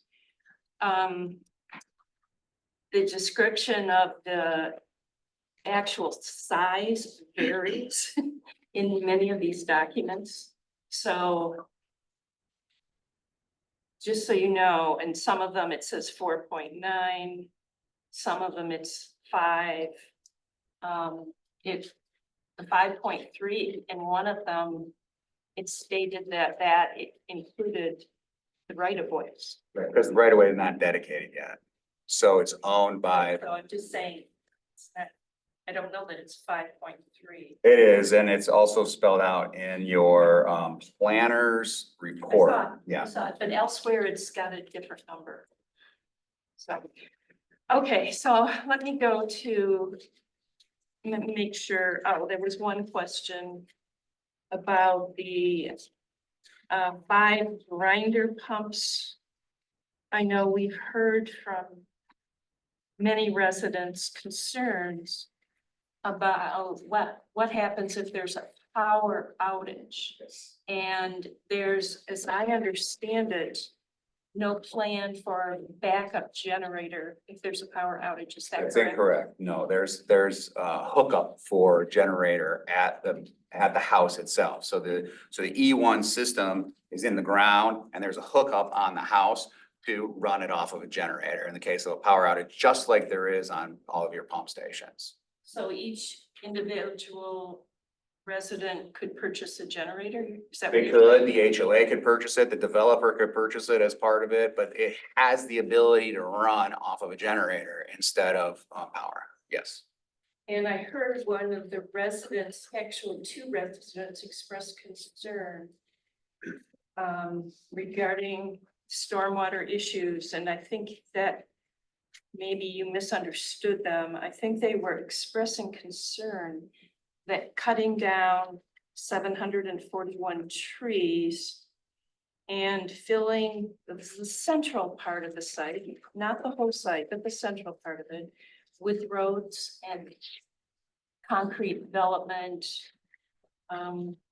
that would decrease the capacity of the site to absorb water. Right, so those folks aren't professionals, and what the Washtenaw County Water Resources Commission does is to make sure that your discharge in its current state in a field or a woods or whatever is less than or equal to your discharge afterwards. And so you have enough storage, you create these impervious areas. So that's why you introduce these storage, so that you give it the opportunity to infiltrate in the storage cells, and you have overflow for beyond that storage volume. So that's how it works. And I wasn't done. okay. So I think that residents were saying that because of the proposed cutting of a volume of trees and the decrease in the permeable surface with all this development, that there is the potential for more stormwater runoff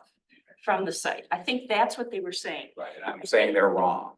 And OHM can confirm that, and George Jerome can confirm that, and Washtenaw County Water Resources can confirm. Then let me go to I have concerns about this proposal, as most of you know. I'm concerned about the significant environmental impacts that the proposal raises. The clear cutting of 471 trees, and it is clear cutting in the central part of the parcel. I agree there are some trees left on the perimeter of the parcel, but the central part It's is. so important to save the perimeter because it provides the screening and because they are sustainable locations. When I was a young man, I used to try to save trees. I'm sorry, maybe that wasn't a question for me. I apologize. I apologize. I know there's a sort of a instinct to respond to the statements, but when we. I'll wait till I'm asked a direct Yeah, question. right. Thank you. I'm sorry. I'm actually directing most of this to the board, but that's okay. Apologize. Clear cutting of the trees, including 33 landmark trees, There is going to be wetland disruption. Yes, they've gotten an eco permit conditionally, but it's still going to impact the site. And according to the plans, there is going to be a filling in a portion of the parcel around a wetland necessitating a 7-foot retaining wall. And none of that process was reviewed by the planning commission. This all came later with the detailed engineering. And residents were concerned because they saw all these changes that occurred after this had been reviewed by the planning commission. The parcel of Aubrey Grove is adjacent to a floodplain, as you mentioned. That raises significant issues. We all agree the stormwater would drain into the U of M lake. In terms of the stormwater easement agreement between Parkwood Condominium Association, Aubrey Grove, and Innovent, we understand it was entered into on August 9th, 2024. However, the Parkwood condo bylaws require 60% of the mortgagees and 60% of the members of the community in number to consent to a transfer of a part of a common element, which this is. We're maintaining that this is a new easement. And we are also maintaining that this easement is a private easement, not a public easement. And Mariah and I've talked about this in detail. Are you in agreement with that, that this is not a public easement? It appears to me not to be a public. Correct. That's where we are with this issue. So Wait, can I just clarify, when you say the board, oh, some of us on the board, okay, I'm just, and Mariah and I. Well, the question that you asked me about is whether the easement is public easement. The other statements that you made are not my statements. Okay, that's fair. That's fair. I mean, you may be right about where we are, we just haven't really sort of clarified. I that. know, and I'm taking a lot of time, and then I'm gonna stop. That's okay, No, no, keep it's going. good. Keep going. It's Good. your turn. Okay, Take as much time as you need. so I've maintained in the resolution that I wrote that the Parkwood Condominium Association Board granted the easement without the proper authority as required by the Parkwood Master Deed and Bylaws. And I acknowledge the form of the easement isn't the business of the township, but the issue with the condominium association following their own bylaws does suggest, not following their own bylaws, does suggest that they didn't follow appropriate procedure. Okay, and I want to talk briefly about this ASTE environmental report, which I have a copy of here. You've seen it. It's not the wetland delineation report. This is the limited phase 2 environmental site assessment.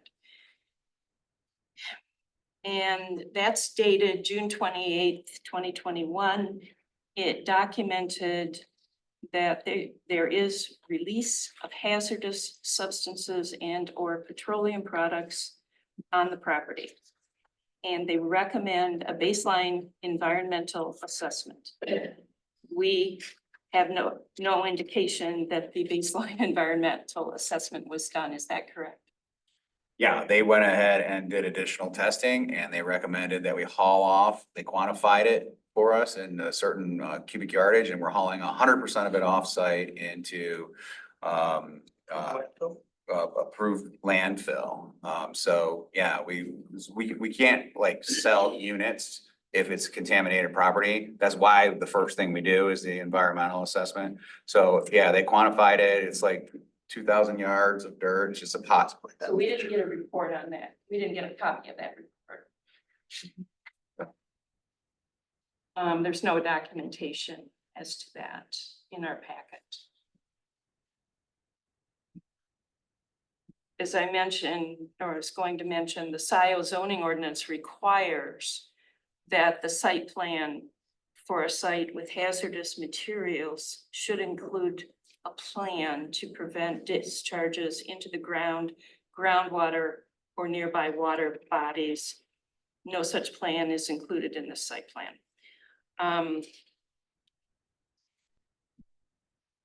As I mentioned before, most of the new detailed engineering information came after the proposal was reviewed by the Planning Commission. And the presence of this 7.2, someone said 9-foot retaining wall is an issue. It suggests that a lot of soil is being added to the site, requiring a retaining wall of that size. So that is a concern that I have. I'm going to stop there. I've got a couple other things, but I want to let other people go. Go around. Sure. Let's speak. No, I'm still looking at stuff. Can I yield for now? Works like that. Sure. I just have, a process question, and it might be for Mariah or Laura, but the easement for the tree conservation. So the agreement, I hadn't seen this before. So in other projects where we have the tree ordinance and the requirement for trees, and then the agreement to plant some of those trees on a neighboring property.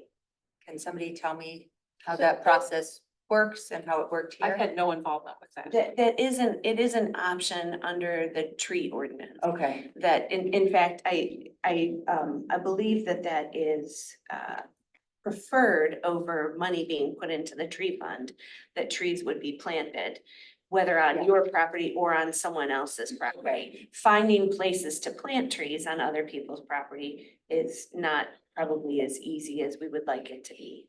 And when you're doing anything on someone else's property, the prudent thing to do would be to have an agreement about what that's going to look like. Particularly if you're doing something like tree planting, which includes digging in the ground and moving things around. You want to make sure you have language about restoration, if there's any damage, things like that.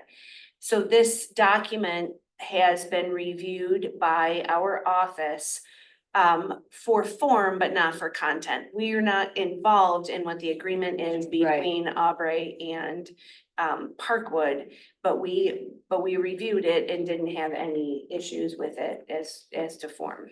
Who would oversee the long-term maintenance of these trees? I believe that's in the agreement itself. There's something about 2-year replacement. Yeah, so it's in that document. How long would they provide oversight, and who would provide it? Well, it's in that document. I don't know it word for word, so you can take a closer look at that. Okay. But we're not party. I don't know if Laura has any comments to that either. Yeah, and so I just want to confirm, we're not, I mean, obviously, we're not on this agreement, but we're not party to this. We are not a party easement, to that. And this is kind of up to the applicant It's- to propose how to conform with. It's part of the ordinance. tree plan that goes along with a property where you're cutting significant number of trees. So that would be along, because the removing trees and then donating to our tree fund, this is a separate agreement. Later. It's related, but it's separate, or? It's related, so we don't necessarily have formal agreements about a donation to the tree fund. It's part of the, and Laura, if you're there, chime in if I'm getting this wrong. I know. This It's is me, more, Margaret. yeah, this is more of this is more of something that happens at the planning level than at the Okay. board level. So a tree plan is part of the site plan that is presented. And then, like I said, under the ordinance, there's some options to replace trees. There's, did a great job of saying, that it's about calipers, it's about diameter, breast height. There's all of this stuff that you say, like this big of a tree takes this many other trees to replace, right? If you can't find a place to do it, then you can make a contribution. That if you notice in the planner's review, that is one item still to be addressed, that the township board has to approve that contribution to the tree fund. So, great, yeah. That answer your question? Yeah, thank you. I have one other comment. It's not so much a question. I don't know if there's anybody from the Parkwood board here. But I guess a comment, something that has struck me about this project, which again, this is the first time it's before the board, but we've been hearing about it for a couple of years, is just how much dissension there has been around this development with some of the Parkwood neighbors. It sounds like disagreement between the Parkwood board and a fair number of the Parkwood residents. And I just have to say, it's been extraordinary, the level of dissension and conflict within and between potential future neighbors. And I've just found that really unfortunate. I'm not placing blame at all, but it has been unfortunate, and it gives me concern about that dynamic continuing and snowballing if this project were to go forward. So I went to the site today, which I used to do is when I served on the planning commission, whenever there was something coming up. Actually, trustee Reiser reminded me of this, and she walked around and found that there actually is a path you can walk into the woods, at least portion of the woods. And I get it. I get why, especially the Parkwood residents who are closest to this site are loath to see this woods go away, because it's really, I mean, if you have lived there with the woods, you would not want to give that up. And so I understand why they're looking for any way they can to try and either not have this project happen or somehow, shrink it so that it's less of an impact. And so I understand and I empathize with them. At the same time, I served on the planning commission for almost 10 years. And so I understand the process that this has gone through, although this is really, I think, a lot of detailed engineering. Not every project has quite so many moving parts. I also was on the planning commission when we turned down an earlier proposal for this site. And it was such a long time ago that I can't even remember now exactly why it was that we turned it down, but we encouraged that development team, I don't know if it was you or somebody else earlier, to come back with a PUD so that we could sort of, work together to try and minimize the impact. And that's not what you chose to do. And that's your option.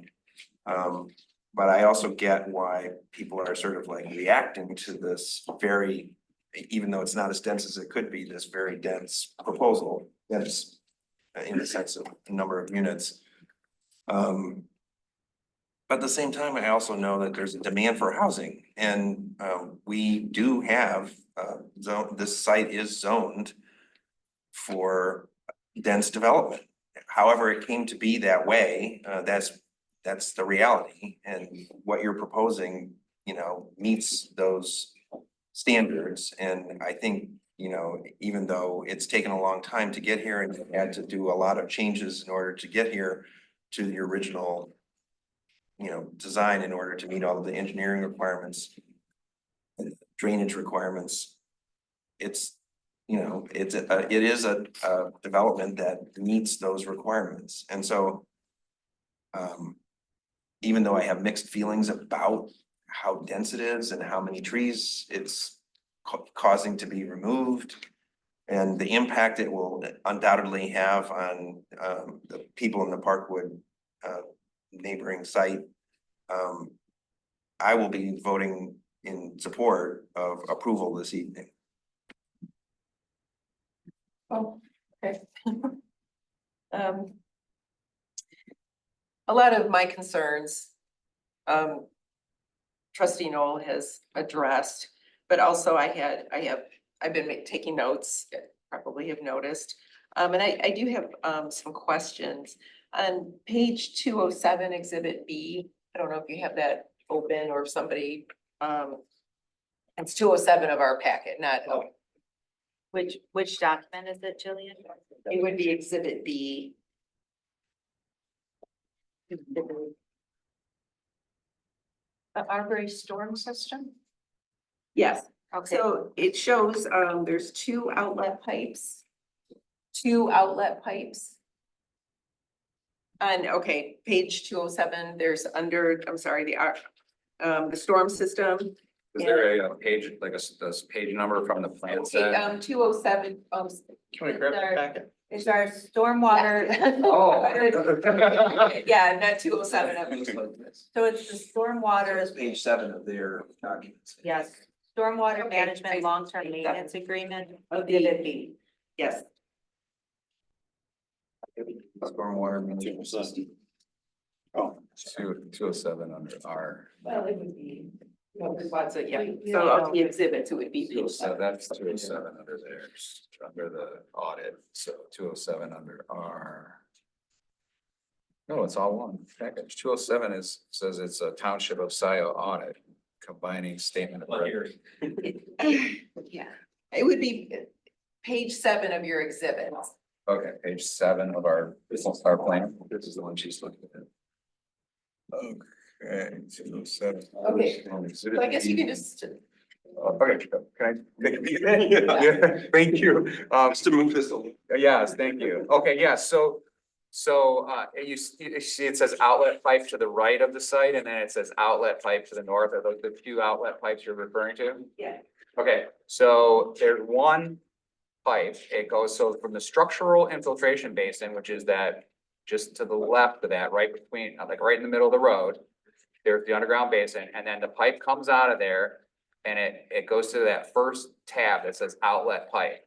And it runs along the open channel. See where it says open channel concrete spillway? Runs around the open channel to an inlet pipe. And then it goes out to the U of M drain. So it's one pipe. It's not two separate outlets. It's just the path that it takes. Yeah, okay. Yes, ma'am. So it looked like it was two outlet pipes. That was my question, if there was two, or if there was two outlets. And yeah, if there needed to be two easements, but okay, that makes a lot of sense. And it's really hard to see that open something there. Okay, that's, so this old easement that's been talked about, old or amended, I don't know, so that would still, if I'm understanding correctly, that part of it, that would still need to go in front of, or to have the HOA, the 67% of the residents in favor of that. So the old easement is already recorded, so it had the support. So we're amending the old easement into the new configuration, the new, what we just talked about, the new pipe layout. Instead of going to their basin, it's going directly. So we're amending that document. Without the Parkwood, to clarify, the Parkwood board is claiming that they can amend that without the 67% of the vote. Do I understand those facts? Their master deed, I guess it's Article 9B, number 4, allows the board to manage drainage issues. Isn't that if it's a public utility? I couldn't tell you that, I just. So what you're referring to, trustee Noel, and I like your last name because my name's Noel, so we're close. Yeah. We're close, even if we're not on the same page all the time. But the one that you're referring to is the granting of an easement for public utilities. They're not granting us an easement. They're amending and restating an existing easement that's already been granted. So it's a legal question. It's really not for me or you or probably for the township attorney. Amending and restating new, I'm not asking that right now, but I think the question is amending and restating new? And that's what I hear as Kathy's concern. And I mean, my concern on process is that if there's an amendment that's significant enough to have to make, why would that not also go before the members? Again, it's not a question for the township, but it's just part of my concern. Well, we just had a recent development that there was an easement that was supposed to be between the developer and the neighbors. And then it came in from the board and we approved it, and now, you know, those neighbors and there's contention over there. So I don't wanna, be part of another contentious issue between neighbors and another development. And remember, That's my this biggest- easement is not on the Aubrey Grove property. It's an easement offsite. It's on the Parkwood property. Right. That's different. A lot of the easements that we typically see are easements on the landowner's property. Do you have more questions? Well, not so much, probably not questions. Yeah, I did make note of the planning commission meeting, the 5-0. Yeah, there are 7 members, and if I remember correctly, one of the members at that time was very concerned about the removal of in fact, was her background is trees and environment, and how the impact of removing that many trees would create more of a flood issue, because trees absorb a lot of water. But she was threatened with a lawsuit and she backed off and voted yes. She was threatened with a lawsuit? Yes. Hauling off contaminated soil, so I'm assuming that there's contamination through the whole, or is it just on part of the property? Where there's been tests through the whole Yeah. Parcel. Okay, So if you look on sheet C2 of the plans, and it will be in your packet, if Mr. Nichols gonna, yeah, so if you look at. Is it page 373 maybe?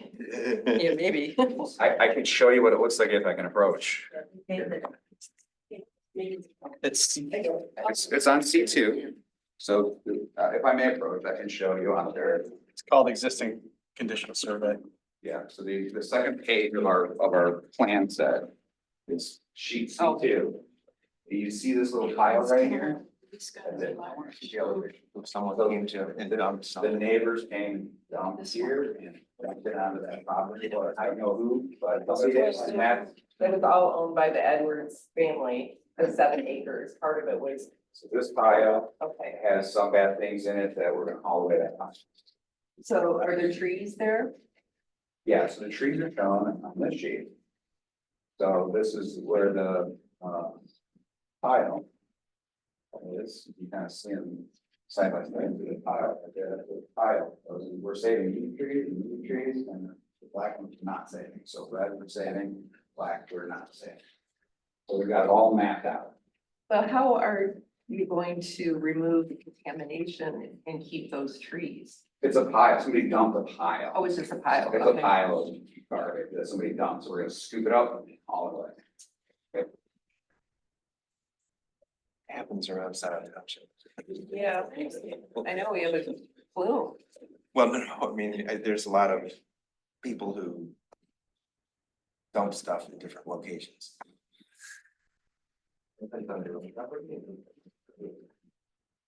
I ask you a quick question while you're waiting? No, go ahead. I'm still, Is there somewhere in here that best displays the difference in topography between what your wall or your base or what?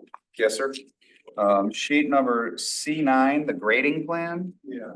is the details of all the grading. It'd be 380. Sheet 10. Yeah, so you could see the wall is that the wetland area is higher And the area that we're creating the bioswale, digging a bioswale out to be able to store water has to be lower so that things can drain to it. So that bioswale in the rear yards of those units. Are you talking unit 16, 17, 18, 19? No, sir, I'm talking unit 26, 27, and 28. Oh yeah, 16, 17, 18, 19. So that's the start of the wall. And the low side is the unit side and the high side is the wooded wetland side. So the high side is the wetlands? Yes, sir, but it drains to the northeast corner where the outlet is. So how tall will that wall be? So it varies from 0 to 9 feet. So part of it's, 2-foot wall, it gets bigger, it gets to 3. And so it's a 9-foot wall by 28? I'm having difficulty reading these small numbers in the pages, but, Yeah, me too. yeah, so 890 and 895, it's 5 foot right next to the basin. Unit 28 you asked for, the height of the wall at that location is 95 minus 89 is 6 feet.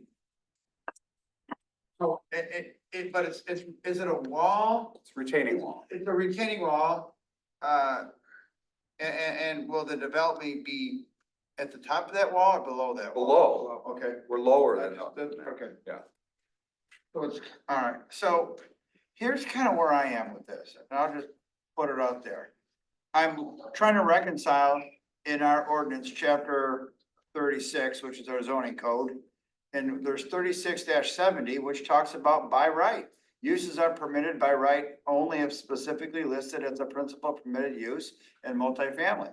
And even though when I take Arbor's Grove at, 35 units across 5.3 acres, that's 6.6 units an acre.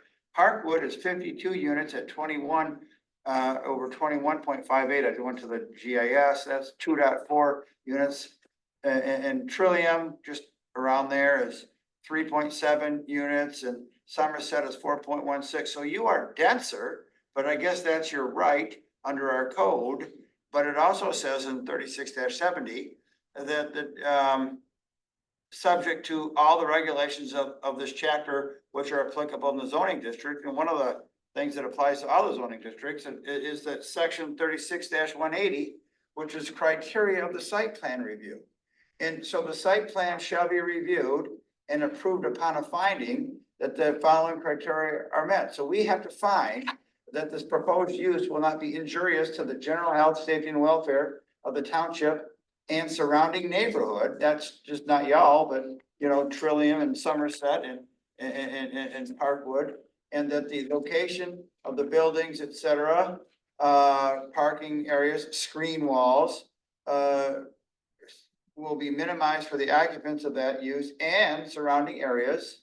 That's under parent B, and that the site planning and design of specific improvements will accomplish the preservation of protection of existing natural resources and features such as lakes, ponds, streams, wetlands, floodplains, et cetera, small trees and ground cover. And that's parent 5. Parent 6 talks about respects the natural topography to the maximum extent possible by minimizing the amount of cutting, filling, and grading required. And sounds like there's gonna have to be some grading and filling that it doesn't respect the topography. It also talks about, in parentheses H, a stormwater facility, preserve the natural drainage characteristics and enhance the aesthetics of the site to the maximum extent possible, and will not substantially reduce or increase the natural retention or storage capacity of any wetland. So, and finally, it also talks about under J, discharge to the surface, to the ground, to groundwater or nearby water bodies. So it goes on, the location of buildings, parking, drives, et cetera, is appropriate and consistent with good design standards for the lot size, shape, and general location.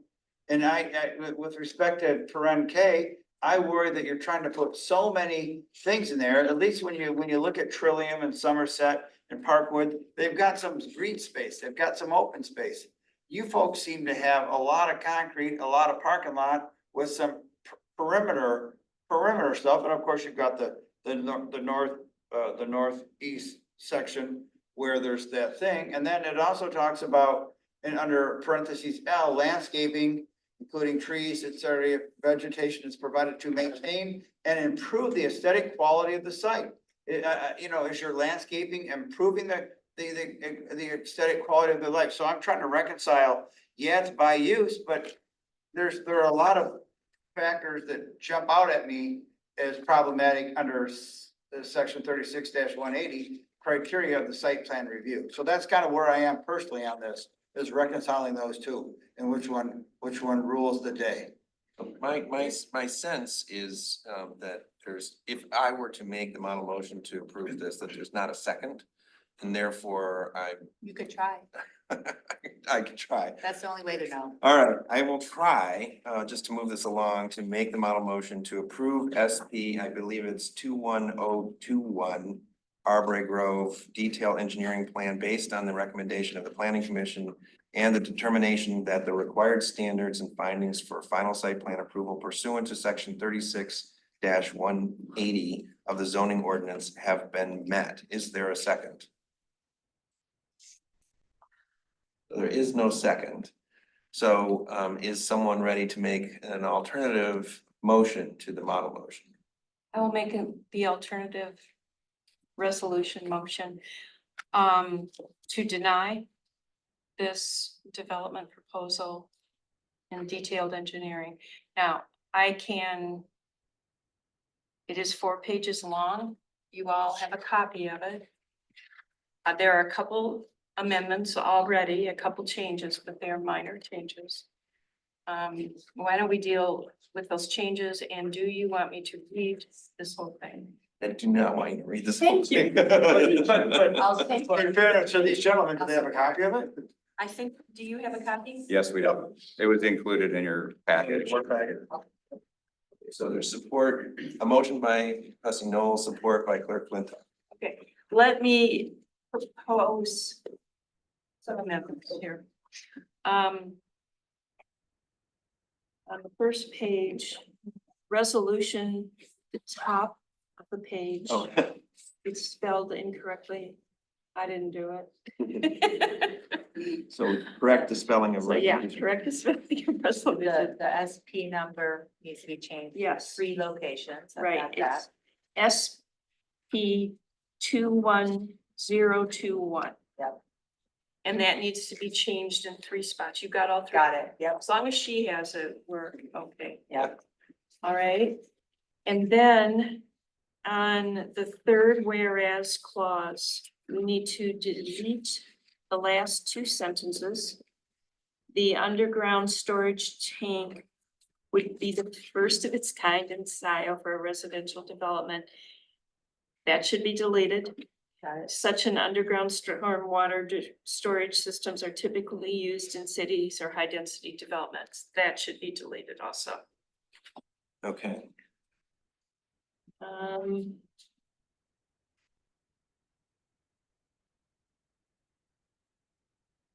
Those are all the changes that I have. Trustee Noel, it might make sense to change the title of the stormwater easement agreement. It is The 4th paragraph. I'm just pulling up the agreement. It does say above where it says stormwater easement agreement, it does say amended and restated. So maybe you want to add that to the title to make sure that it's clear. The amended Amended and restated stormwater easement agreement. between, let me see, the Parkwood Condominium Association, Innovent and Aubrey Grove. That is the one, yeah. That's the 4th whereas clause. And then I think you referred to it maybe one other time, 6th whereas clause also. Got it. Yes. And, okay, and should it be? The sixth one, got it. Yeah, Yes, so got it. the first one on the second page. Got it, got it, got Just to clarify that that's the document that we're talking about. That was the point that Mr. Knoll made. Yeah. And that's what was in the packet. Mhm. Any other changes? I don't see any other. I would, the only other change, oh, sorry, go ahead. Small one I would suggest if we could, page 2, the 6th, whereas, strike Laura Kraft's name. I think it's extraneous. I think our township planner, we know. Say that again, Jess. I would strike Laura Krebs's name Oh, yeah. and just have township planner. I think it's unnecessary, and I think we use township planner later on. How about adding the? Yeah, I would add that. Sure. Because it's the Yeah. firm who is our Yep. planner, so. Okay. And I have a question. When it's my turn. I think it could be your turn right now if you want. So on the page where it talks about, I don't see page numbering, but it's the penultimate page. Right here. So the third page. Yeah, where it says 5 site planning, 6, and then 10 sites. Yeah. Where do those numbers come from? Those numbers came from our zoning ordinance. And that is not, I was looking at what you had, and I'm wondering if we have different versions of the zoning ordinance, but, I have the one on the website. and this was printed for me maybe a year and a half ago. But, so I have 5, 6, and 10. Can I take a look at the form? Sure. There were no ordinance amendments. The only thing that changed is, the Unicode subscription that we use to, codify, but they shouldn't have changed anything there. Can I see which sections are different? Well, so I reference in the resolution 5, 6, and 10. And these are the copies of the pages of the zoning ordinance that I have. Can we just replace the numbers with bullet points for? We can, but I put them in there just so people could go to the zoning ordinance. I but- wouldn't do that. I would Okay. use parentheses, I would use numbers or letters so that it's clear the criteria that if we're about to deny this. You know, I think there should be a clear record. So. Kathy, I can defer to you. No, I defer to our council. So they're right, this is the resolution, Yeah, 5, 6, 10. but can you show me where you're at here? Okay, Go so ahead, take it if you need to. Yeah, I'm good. 5 is right here. I wasn't using Okay, this computer. that's okay, but I'm gonna use John's computer, thank you. 5 and 5 says what? Site planning, okay. It just corresponds. So here we go. Yeah, gee. Kathy, I've got edits for you. 5 will be subsection E. Yeah, I agree with John. So correspond and use this. Okay, 5 is E, another 6. 6 is F is the proposed development respect the natural topography. Yeah. Okay, that's F. So we should have letters? Yeah, that's what they're doing. Okay, and 10 is what? Sites. Sites which include storage of hazardous materials is J. Yeah, So and apologies, that was just a cleanup on our codification company because we had some letters and some numbers and they got us all within the last 18 months. Yeah. So what are the corresponding or the correct? EFJ. Oh, okay, you. So the point, now that we've clarified which, you know, taxonomy, we're using the numbering, is there could be additional criteria that I don't think that we have found have been met. And that is under A, whether the use will not be injurious to the welfare of the township, this health, safety and welfare of the township and the surrounding neighborhood. I agree. So there's A as an atom and that the location of buildings, parking areas, screen walls, and adverse effects of such use will be minimized for occupants of that use and surrounding areas. I think B is potentially appropriate. you would add You would suggest. I you're would, I suggesting could that suggest adding B if there's support for doing that. You want to add A too? I would support A. A and, yeah, so I think that, you know, like a screen wall, I agree. that could be a B. I'm not trying to just kitchen soup it and add things that are. But I think that, with respect to H, the stormwater management will preserve the natural drainage characteristics and enhance the aesthetics of the site to the maximum extent possible. And putting in concrete and putting a basin underneath it and putting in walls doesn't, and moving how water flows doesn't preserve the natural drainage characteristics and enhance the aesthetics to the maximum extent possible. Not a little bit, not improve them, but does it, it says it enhance aesthetics to the maximum extent possible. So it's possible that H could also be something that we haven't found has been met. I'll leave that to this body. And then I also think that the location of parking drives, et cetera, is appropriate and consistent with good design standards for the lot size and shape and general location. I don't know if that's it or not, but the location of buildings, parks, parking, drives, landscaping, and other improvements on the site is appropriate and consistent with good design standards for the lot size, shape, and general location. I don't know that we would add a K or not, but. So I guess I'm saying it goes A through N, and some others might apply, and if we think they apply, now's the time to add them if they apply. Okay, so you've mentioned A, B, H, and K. Yeah, A, B, H, and K, and I can, for the reasons I stated during my earlier statement. To be potentially added. I'm suggesting they be added. Okay.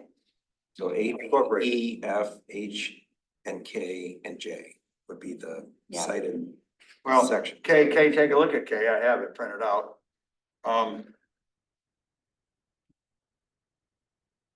Okay, So, so and then- A, B, E, F, I'll give you, H, J, K. Okay, I just want to get it. yeah, A, B, H. Okay.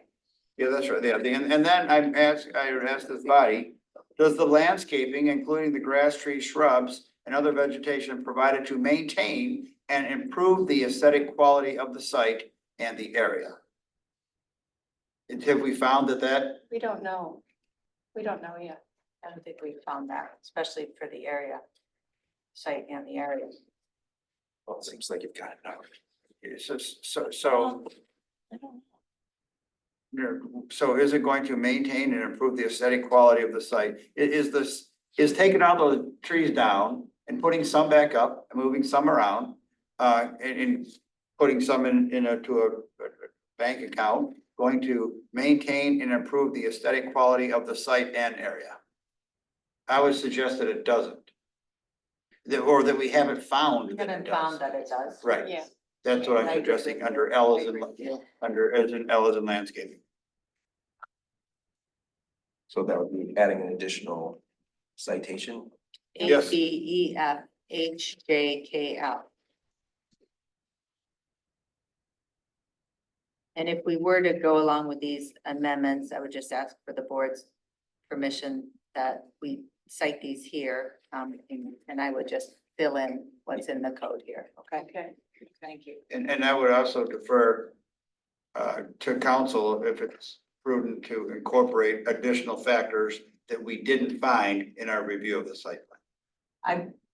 With all due respect, I would not defer that Okay. up to anybody outside this policymaking. Okay. Thank you. I would just point out though that when you're changing those from numbers to letters, you've got to look at the further down in the Right. document where. Yep, I was gonna say that next to Oh. 5 and 6. Yep. 5 equals A, B, E, 6 is the 6th letter of the alphabet. Also known as that.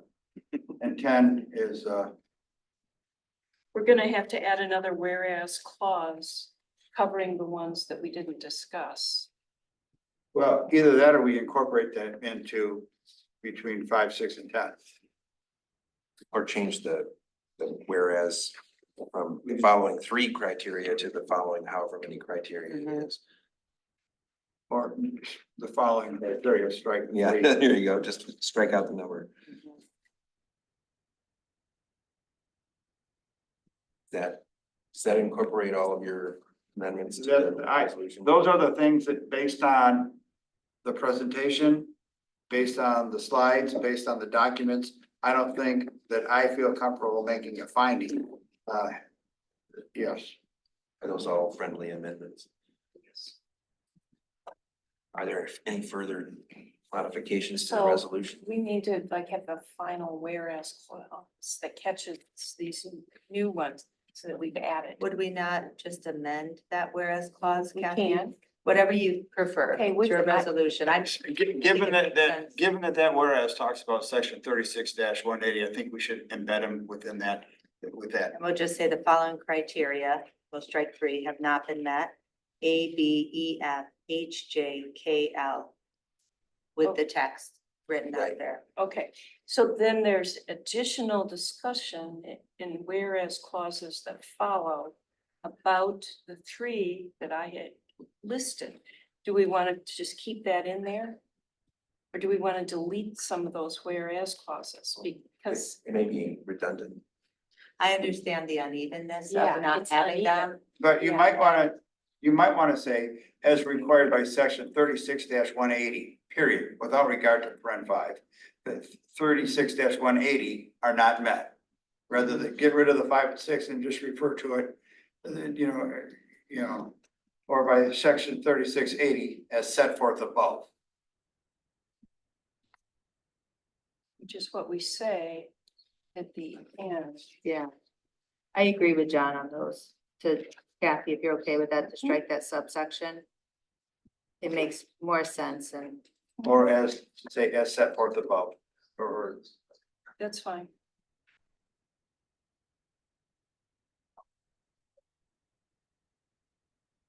then that final whereas striking the subsection. Are we ready to proceed?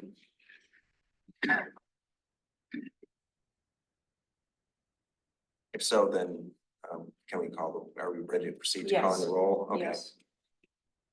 On the resolution as amended. Yes. Flintoff, yes. Carrie, Yes.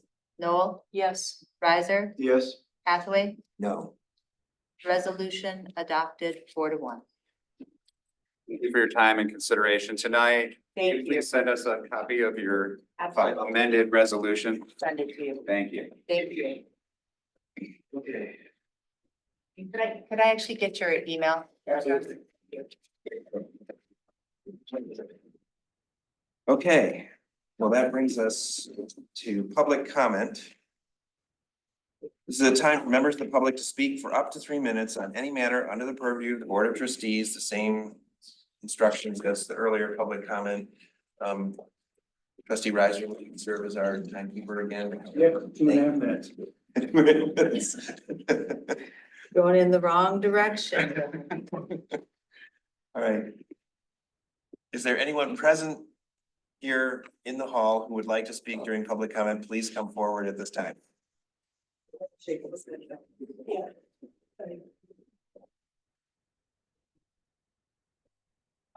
Good evening, Kathleen Brand. I would like to thank this board for the collaborative effort on that last agenda item. I appreciate the legal opinions of our trustees and our township council. I think you did the right thing. We never had anyone come to before this board to advocate for this project. Never. And so I appreciate Mr. Riser, Trustee Riser, you're reading so carefully of those zoning requirements. It makes a huge difference, and I truly appreciate the working together. Is there anyone else present who would like to speak during public comment? I would. I think that was very well done.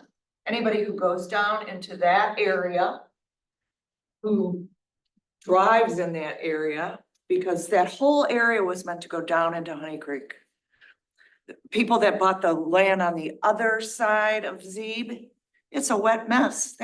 They would not, I would never live in with all these bioswales and let's buy a generator. The condos over near Bush's had a big sewer issue. That's the big thing here. To me, more than the fire department, is when you flush your toilet. And we need to get a thing together to look at this whole sewer issue. You cannot continue to go, hey, let's go up 30% on sewer and water rates. I talked to a lot of people that are in the sewer district.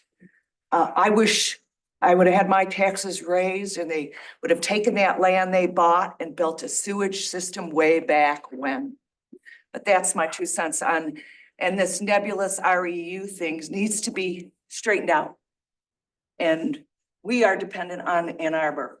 And let's figure that out before we continue to push for a giant high rise down there where the movie theater is. I'm very concerned about the sewer. Secondly, I don't know who owns this property. I was driving down Jackson today.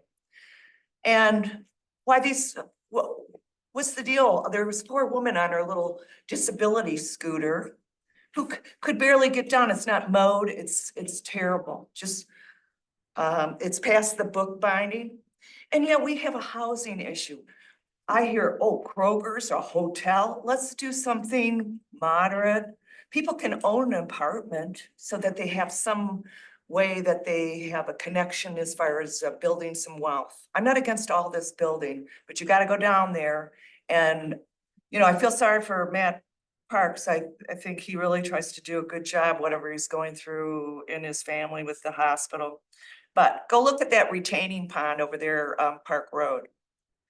And you know my feeling about HOAs. They can be as good or bad, just like boards or PCs. It depends on the people. And we always talk about process. I saw a process tonight. I really appreciate it. And but something needs to be done. We're in debt for the bus transfers and all this stuff. And here's a person on their scooter trying to get through this lawn mess, let alone let's build another trail down Jackson Road. When you go down past where where they've talked about a hotel. Yeah. Right there. I mean, it's quite a long stretch. That's really terrible. That's used to. And, you know, I don't mind paying them more money. People need to have some transportation. We never had transportation. You know, I used to have to drive this girl that I was assisting, was a friend of my son's, down to where Kroger's is, that area to catch a bus. So I get it, but we got to figure that bus and at least let's get that mowed so that people on their disabilities can get down. Responsible for. When the road commission owns part Yeah, of that. thank you, Paula. I think Thanks, it's Paula. the area across from the new Lithia. Yeah. Yeah, I there. asked Kevin to cut Next it up. at one point and he did, but it grows pretty fast. Yeah, it says it's owned by the road commission. They say it's owned by us. Anyway, please go, Al. I would just like to deliver a heartfelt thank you. Thank you, Alan. Good evening. Thanks, Alan, for your courtesy and polite presentation. And you do much better than I do. Yeah. Anyone else who would like to speak during public comment who's here present? Let's go to those who are participating remotely. If you're interested in speaking, please raise your hand. So 20 people on Zoom here. And then we're competing with the presidential debate. First up, Bill Odie, followed by Rob Pattinson. Bill. Thank you. I share Alan's thanks. You listened to us and that was very important, and you picked up some details that we missed along the way. So you really did a very yeoman's job on this. So thank you. Thank you, Bill. Next up is Rob Pattinson, followed by Pam Boyd. Hi, Rob. Thank you. Thank you all for the diligent work on Aubrey's Grove. That was very well done and very much appreciated. Thank you to Manager Parker. This is her last meeting before she leaves us. And I think we all need to thank her for taking on our little dysfunctional township and for doing a remarkable job with in very unusual circumstances. And Trustee Riser, thank you very much for the much gentler version of timing for public comment. That is very much appreciated. It's not as aggressive as it has been, and it's much more respectful, and it's just very much appreciated. Thank you for that. Have a good night. Thanks, Rob. Next up is Pam Boyd, followed by Helene New. Pam. Thank you, Pam Boyd. I want to commend this board for how well you all worked together tonight. And Kathy, Trustee Knoll, your opening comments after the presentation on Aubrey's Grove was just very insightful. And I appreciate your opening questions, which helped to open up even more questions. And I'm just really pleased at how well tonight went for a lot of different things. Thank you so much. Thanks a lot, Pam. Hi, Helene, you're up. Hi, this is Helene New. And I also want to add my thanks and how impressed I was at how well this meeting was dealt with, how you all related to each other, and how much you listened to us, and also allowing me to go a few seconds over. Anyway, job very well done, and thank you, thank you, thank you. Thank you. Next up is David Reed. Hi, David. Hello, David Reed here, Scio Township. First of all, two things. Thank you, Trustee Knoll, for crafting that resolution to deny this proposal. And thank you, Trustee Riser, for building the case for the defense, because I suspect we're going to be sued. And I think your work built a nice, solid defense for the township. But thank you for denying this. That's all. Thank you, David. I see no other Zoom hands. There's no more public comment. Someone prepared to move to adjourn. So moved. Moved by Riser. Support. Support by Knoll. All those in favor say aye. Aye. Those opposed? We are adjourned at 11:25. The debate's got to be over. I think it is. I believe so, yeah. And Yeah, it says, His agent's got to be higher. Tomorrow morning is the fire, He's amazing. a memorial walk. For 9/11 memorial walk with the fire department at 8:30, if anybody's interested.